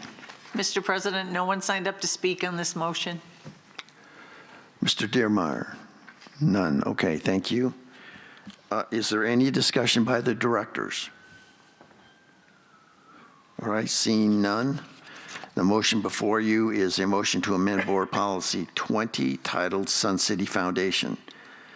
Secretary Keiss, would you please take the roll call vote? Director Brissett. Yes. Director Collins. Yes. Director Gray. Yes. Director Mapes. Yes. Director Ruff. Yes. I vote yes. Vice President Nedesheim. Yes. President Foster. Yes. Mr. President, we have 8 yes votes and 0 no votes. The motion passes its first reading. All right, the next item of business is a motion to amend Board Policy 21 titled Membership Documentation Requirements. Vice President Nedesine, would you please read your motion? I move to amend Board Policy 21 titled Membership Documentation Requirements. Is there a second? Second. Second by Director Collins. Vice President Nedesine, as maker of the motion, do you wish to speak first? Yes, I do. So standard verbiage in the preamble. There was clarification at the top about what documentation must be included to prove membership eligibility. And then we added additional proof documents for occupancy only. So everything that's referenced that we changed is only for proof to prove that you lived there. And we use the guidelines that Maricopa County uses for voting. And it reflects only the address section of proof of occupancy. So it's a case of if for some reason they can't get the address changed on their picture ID, they're able to provide something else. We had different things in place already for this, like medical bills. We would accept a medical bill as proof of occupancy. We just expanded it to follow what Maricopa County has, where it's more legal forms of proof like utility bills, things like that. So that's the purpose of it, just for them to have, we'd already had an exception in place, but we clarified what that exception should be. Thank you. Ms. Johnson, would you read the names of members who have signed up to speak on this motion? Lori Ellingson. You're passing, Ms. Ellingson? All right, thank you. No one else signed up, Mr. President. I see you, Mr. McCurdy. Did you wish to speak as an employee or as a member? As an employee, please. All right. And apologies for bringing this up this late in the game, but referencing what Vice President Nedesheim just pointed out, I had a quick question/request in section C, number 4A, where we say that if an owner is unable to provide government-issued identification with the address of the property, it says 2 of the following documents that contain the name and address of the individual. We really, it seems very nitpicky, but we really need to add that that address needs to be the address of the property for which the person is getting a member card, because we're not specific. It could be any address.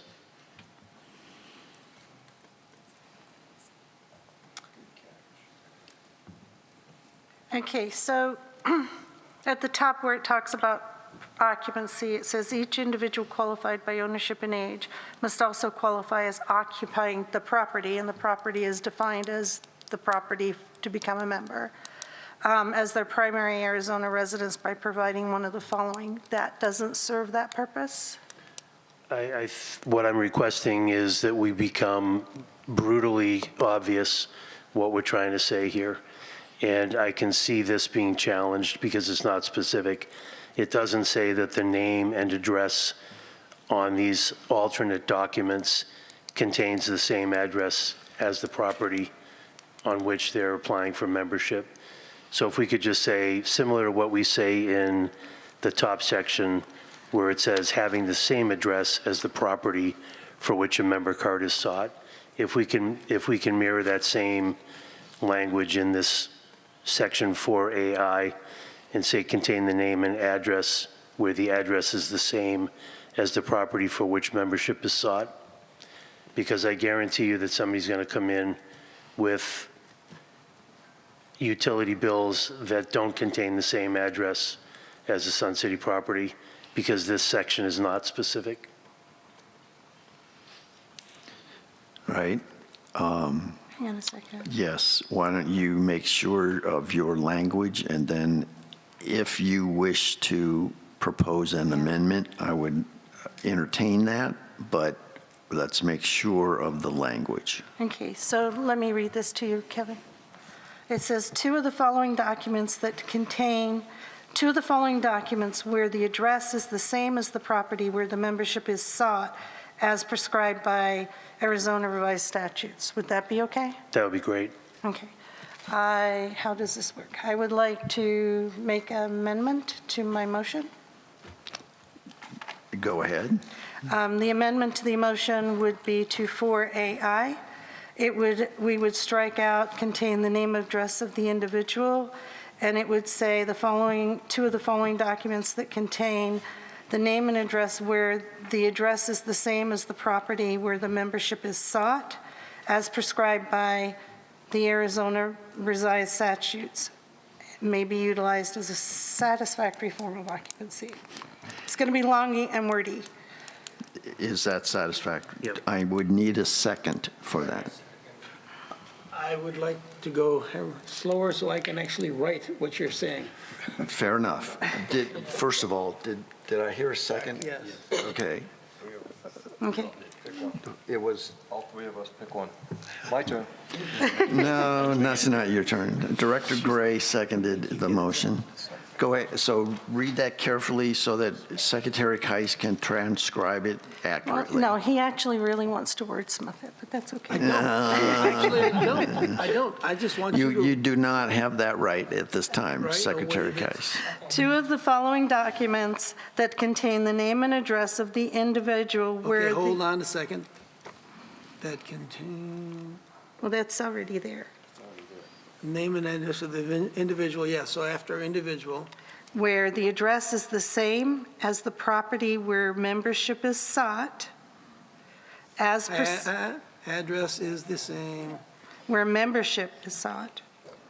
that's just the same, where the address is the same No. as the, Where the address is the same yeah, that's what it as the said. property where membership is sought, as prescribed, As the, where membership is sought.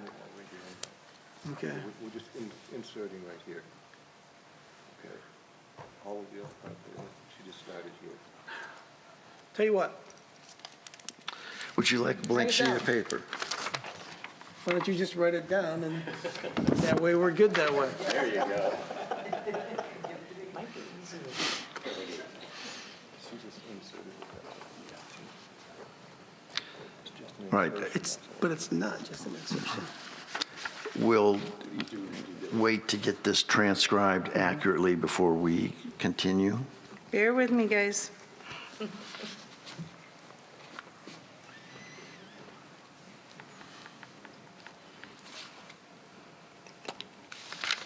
Thank you to our members who have been troopers all the way through this marathon session. We are nearing the end, so lunch should taste really good today.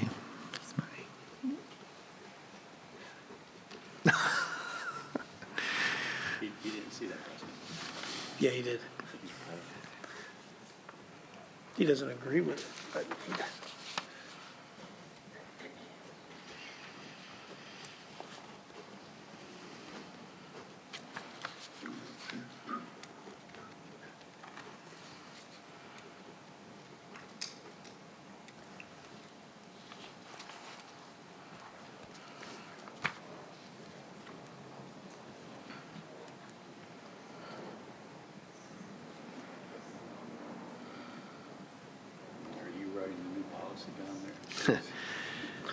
She's being meticulous, which is Yes. accurate. It's required at this point. doing it right, we're going to allow her to do it right.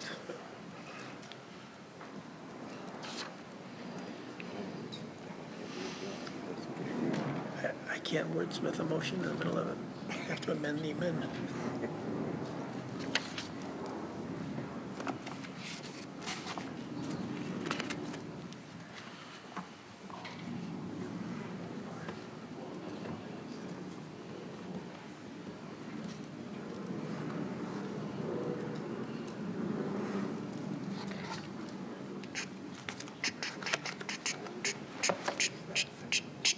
Done. There, thank you. All right. I want you to read this now so Mr. McCurdy can acknowledge whether or not we have an agreement on the motion that, or the amendment that you've made and that has been seconded by Director Gray. So for Section C occupancy, number 4AI, the amendment is two of the following that contain the name and address of the individual where the address is the same as the property where membership is being sought as prescribed in the Arizona revised statutes may be utilized as a satisfactory form of occupancy. Excellent. All right. This belongs to you, sir. All right. Any discussion by board members on the proposed motion to amend board policy, where are we, 2020, 21? 21. 21. Director Gray. Yeah, I'd just like to thank Kevin McCurdy for bringing that up because we do want to be thorough, make sure we've got all of our details in line. So thank you very much. All right. Anyone else? When you are ready, Secretary Keiss, give me the high sign. I'm ready. Okay. In that case, the motion before you is an amendment to Board Policy 21. Would you take the roll call vote on that particular amendment? Director Brissett. Yes. Director Collins. Yes. Director Gray. Yes. Director Mapes. Yes. Director Ruff. Yes. I vote yes. Vice President Nedesheim. Yes. President Foster. Yes. Sir, we have a vote of 8 yes and 0 no votes for the amendment. Thank you. And thank you for clarifying that that's just the amendment. Now let's go back to the original motion, which has now been amended. Is there any discussion by the board on the amended motion? Seeing none, are you prepared to take the vote here, Secretary Keiss? Yes, sir. Please proceed. Director Brissett. Yes. Director Collins. Yes.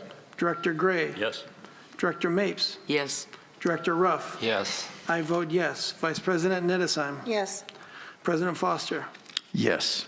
So we have 8 yes votes and 0 no votes for the motion, for the Board Policy 21 motion. Thank you. So it passes its first reading as amended. The next item of business is a motion to adopt Board Policy 22, titled Investment Policies. Secretary Keiss, would you read your motion? I move to adopt a new Board Policy 22 titled Investment Policies. Is there a second? Second. Director Mapes wins the sweepstakes this time. All right, seconded by Director Mapes. Secretary Keiss, as maker of the motion, do you wish to speak first? Yes, Board Policy 22 is just a removal of an article from the old bylaws and is essentially word for word copied and pasted from the bylaws into this board policy. All right. Ms. Johnson, would you read the names of any members who have signed up to speak to this proposed or to this motion? Linda McIntyre.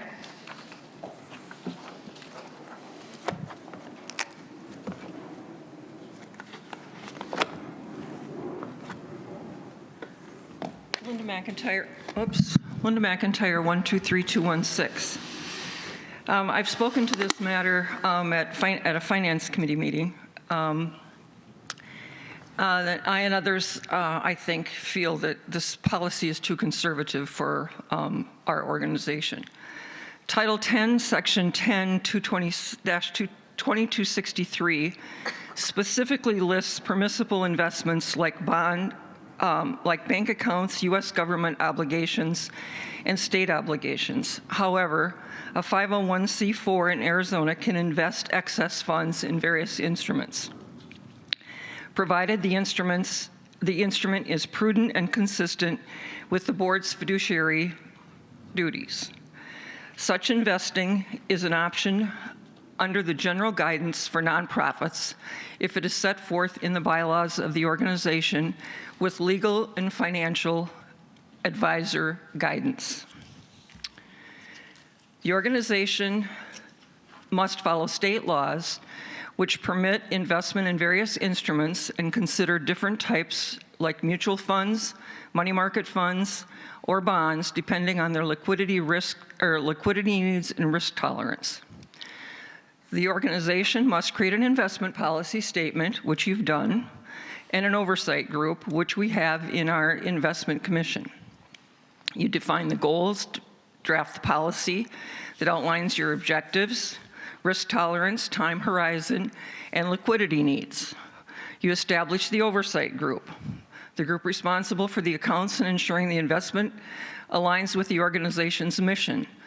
Often the investment group has outside members with experience and responsibility in investments, especially with nonprofit organizations.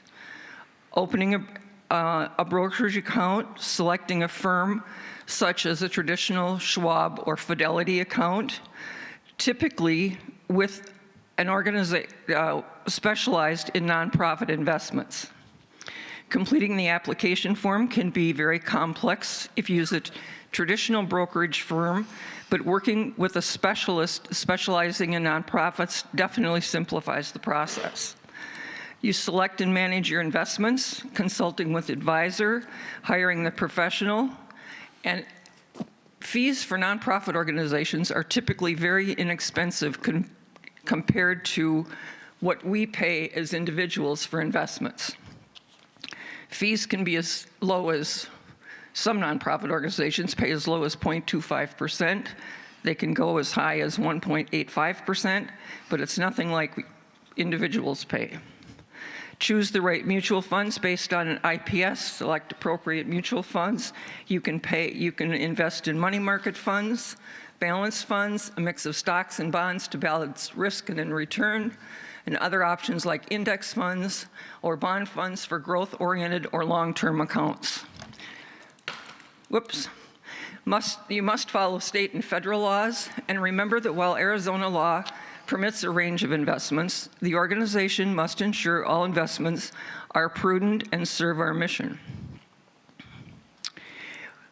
It's my feeling that we're losing opportunities for long-term growth on funds that we're not going to use for years, especially our PIF funds. We have $34 million. Today we said our reports were $39 million in PIF funds. These are long-term funds. We have Lakeview that we're not going to build for the next 10 years. And if we're only investing in treasuries, I know, I have 3 minutes. You're way past your 3 minutes, ma'am. All right, one more part. I I believe our investment policy needs a rigorous review with qualified professional advisors, tax and legal trained in nonprofit investments with large portfolios to maximize our long-range financial needs. And I would suggest that we have a serious analysis of our PIF funds. Looking back, they can do an analysis for 10 or for 5 years to see what our PIF performance would have been using a mix of funds that our financial director of finance could sit down with an advisor and scope or look that over and report back to the finance committee to see what that would look like using various different models. So we can really take a look at what we could be doing with our with our funds.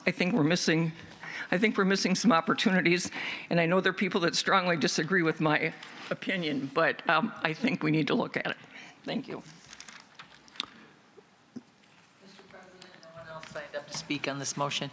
All right, Mr. Jermeyer. All right. Board members, Director Collins. Yes, I would like to ask our new general manager her thoughts on that. Welcome to the hot seat.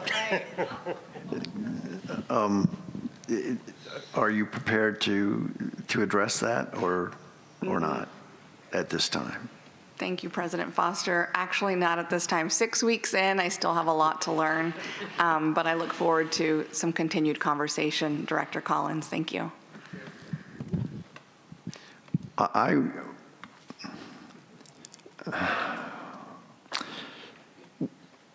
Perhaps we have, there's nothing that Linda just read that is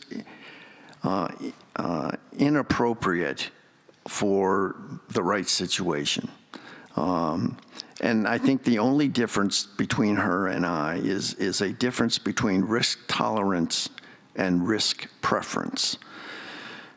So, and I'm not saying she's, wants to go up to Vegas and roll on Black 21 and see what happens with $39 million of PIF money. I'm sure she would not do such a thing. But part of the risk tolerance piece perhaps is needs to be fleshed out here. And by that, I mean, Linda is looking back in time, seeing this fund grow and grow and grow, and it has, because we haven't really locked ourselves into some of these longer-term PIF projects.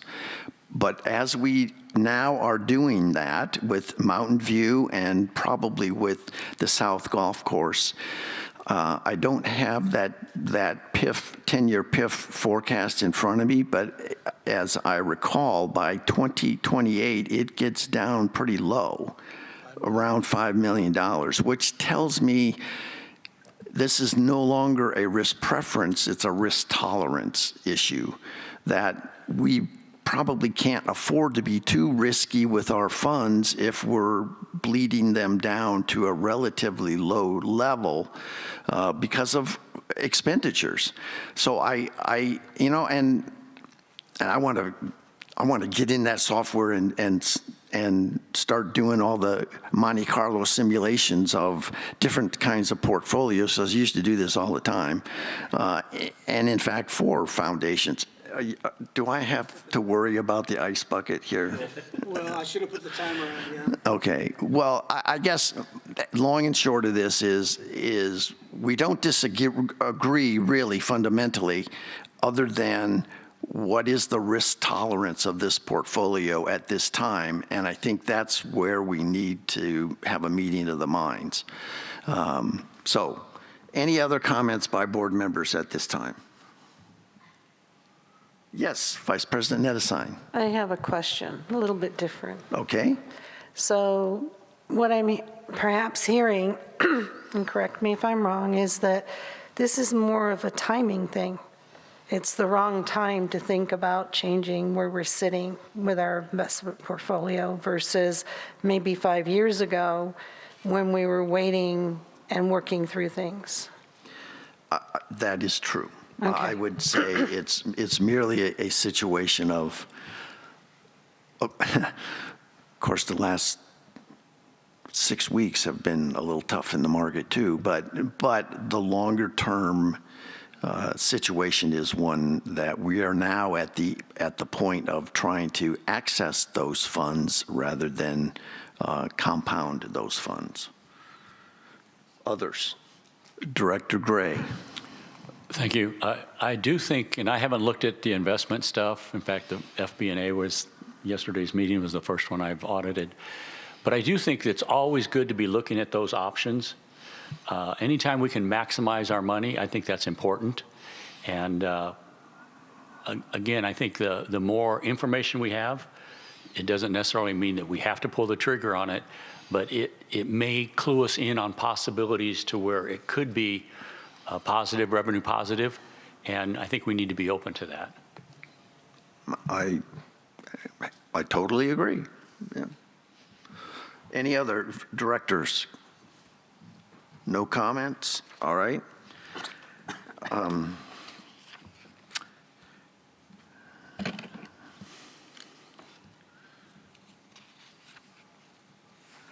All right. The motion before you is a motion to adopt new board policy 22 titled Investment Policies. Secretary Keiss, would you please take the roll call vote? Director Brissett. Yes. Director Collins. Yes. Director Gray. Yes. Director Mapes. Yes. Director Ruff. Yes. I vote yes. Vice President Nedesheim. Yes. President Foster. Yes. Sir, we have 8 yes votes and 0 no votes. So the motion passes its first reading. Thank you. The next item is a motion to amend Board Policy 24, titled Preservation and Improvement Fee, Capital Improvement Fee, and Collections. Director Ruff, would you read your motion, please? I move to amend Board Policy 24, titled Preservation and Improvement Fee, Capital Improvement Fee, and Collections. Is there a second? Second. It's not really a competition here, gentlemen, but we'll let Secretary Keiss take that one. Director Ruff, as maker of the motion, would you like to speak first? Yes, I would. We made some minor changes in some of the wording areas to just clarify the things. I don't think any of them were very substantial in nature that requires an explanation. And I'm just double checking myself. And it's pretty much the same thing with some minor edits. So it served us well, and I think it still will work well. Ms. Johnson, would you read the names of those who have signed up to speak to this particular motion? Lori Ellingson. Mr. President, no one else signed up. Mr. Dearmeyer? No one. All right, thank you. Is there any discussion by the directors? All right, seeing none.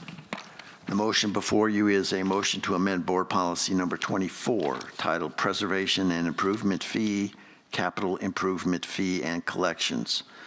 Secretary Keiss, would you please take the roll call vote? Director Brissett. Yes. Director Collins. Yes. Director Gray. Yes. Director Mapes. Yes. Director Ruff. Yes. I vote yes. Vice President Nedesheim. Yes. President Foster. Yes. Sir, we have 8 yes votes and 0 no votes. Thank you. The motion passes its first reading. All right, the next item of business is a motion to amend Board Policy 34, titled Record Retention. Vice President Nedesheim, would you read your motion? I move to amend Board Policy 34 titled Record Retention. Is there a second? Second by Director Mapes. We've been here too long. We're starting to get a little giddy. All right, Ms. Johnson, would you read the names of those members who have signed up to speak on this particular motion? Lori Ellingson.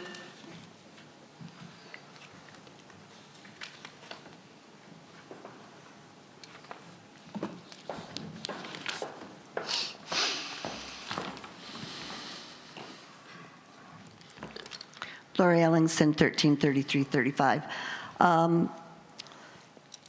If you could explain how the decision was made to, some items are only kept for 7 years, and after that, there's no ability to go back further to check on something. Is that correct? Is that your only comment? Yes. Okay.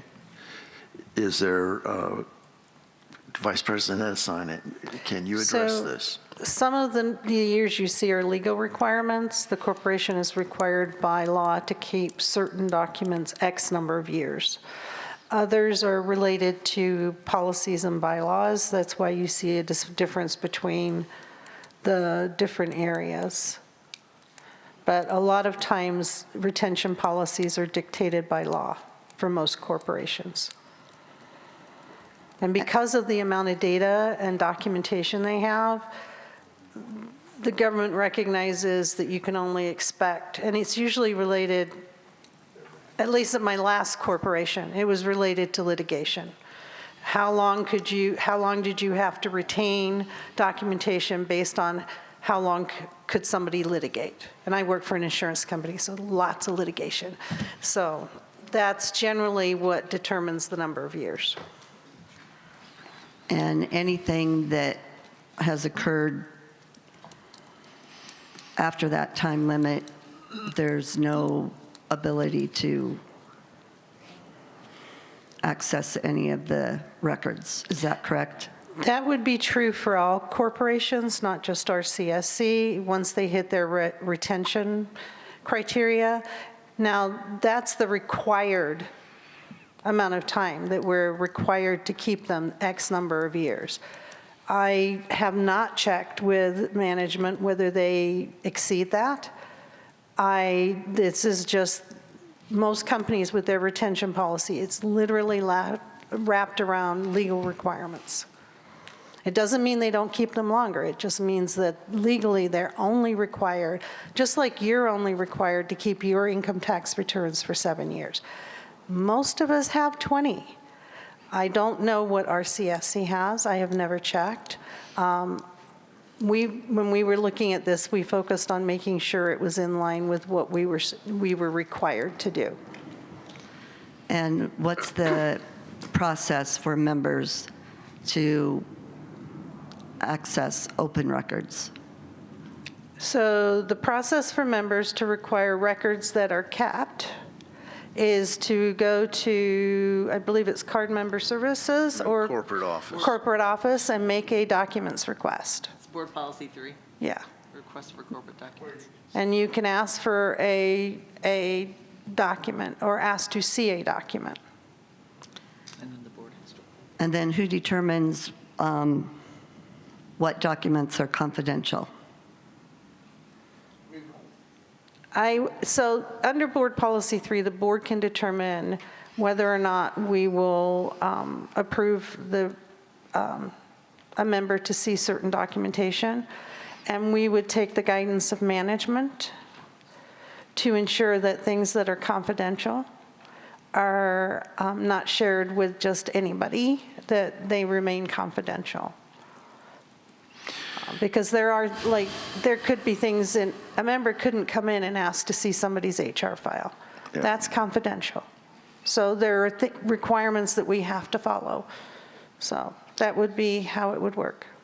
And there may be contracts and there may be legal litigation that the RCSC would be involved in that would also fall under the category of confidential. And I'm sorry, I know you may feel like you as a member have a right to see some of those things, but honestly, in order to protect the legal position of the RCSC in litigation or in negotiating contracts, we would not be inclined to, unfortunately, let you see those at any time. I mean, those are just things that protect the negotiating position of the organization. And how are members able to see their own file? So, Lori, we've had this conversation before. We don't have member files. We do not keep files on our members. We may have a file full of incident reports. We may have a file full of conduct reports. We may have a file full of XYZ reports on the condition of XYZ. We may have all of those different things, but we do not maintain specific files other than your membership file that talks about your property and whether you paid your assessments and things like that associated with your member number. We do not retain, and I've asked this multiple times and I've been told categorically, we do not have files on our members like that. The only file that I have been told we have is the file for your membership with your assessments and your property name and stuff like that. We don't, my understanding is we have a big file drawer, or however they do it, if it's electronic, with all the incident reports in it, with all the properties inspections, with all of this, with all of that. That's how this corporation does it.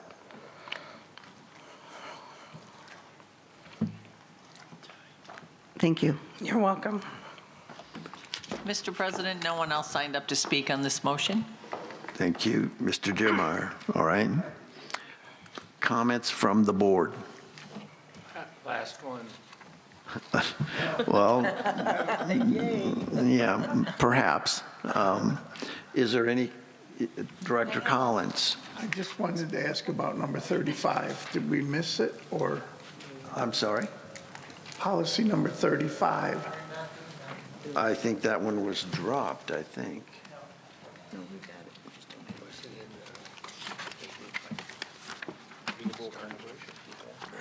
Was that, Reasonable accommodations. That was in the initial ones where we just changed the preamble on it. okay, so it was already addressed. Thank you. Did you want to comment on something? Okay. Vice President Nettesheim.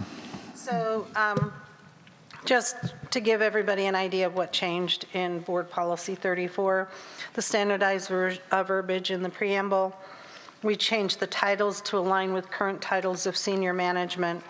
We changed the retention policy for incident reports to 3 years to be in line with the look-back period of incident report relevance.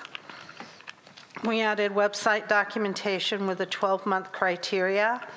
If you require additional information, you are able to do a corporate documents request.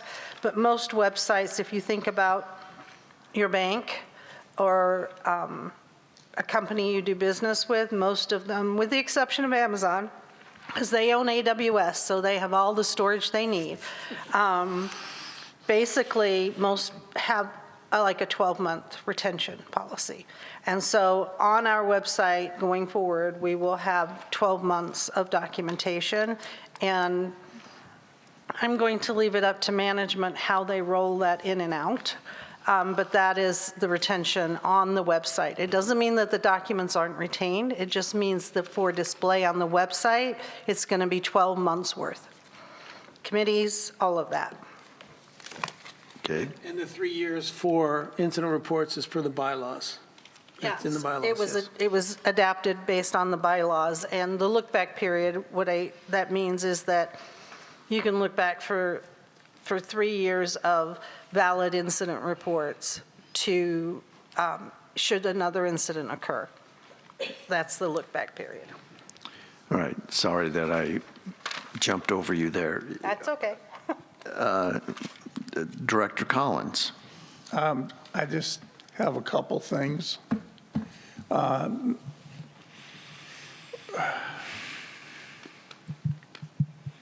We lost one of our most valuable COC members due to.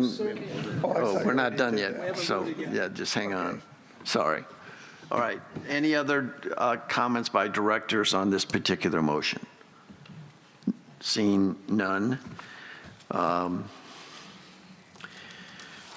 right, we are on 34. So the motion before you is a motion to amend bylaw board policy number 34, titled Record Retention. Secretary Kais, would you please take the roll call vote? Director Brissett. Yes. Director Collins. Yes. Director Gray. Yes. Director Mapes. Yes. Director Ruff. Yes. I vote yes. Vice President Nedesheim. Yes. President Foster. Yes. So we have 8 yes votes and 0 no votes. The motion passes its first reading. All right. Director Collins, did you want a closing comment here? Yes. Sun City is losing a very cherished member. Terry Watts, for personal reasons, is leaving Sun City. She has been a volunteer at the Visitors Center for over 10 years, a member of the COC for over 10 years, just an unbelievable person.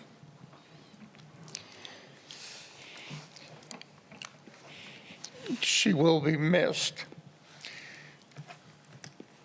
And also, everybody, we still need help with the foundation.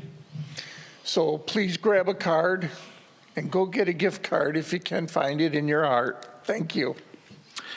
Thank you, sir. Our next meeting of the board will be a special session on December 1st, right here at 9 a.m. And we will be looking at second readings of most of these, although we did postpone a couple. We'll see if we can have them updated by that point in time. Next exchange meeting is on December 8th at 9 a.m., again, right here. And the next board meeting will be December 18th at 9 a.m. So mark those down because they're a little bit off the normal schedule because of the upcoming holidays. The next annual meeting will be March 31st, 2026, here at 6 p.m. at Sundial. All right, there being no further business and without objection, this meeting is adjourned. And don't forget to turn your cell phones back on. Thank you for your patience and your participation. Have a great day.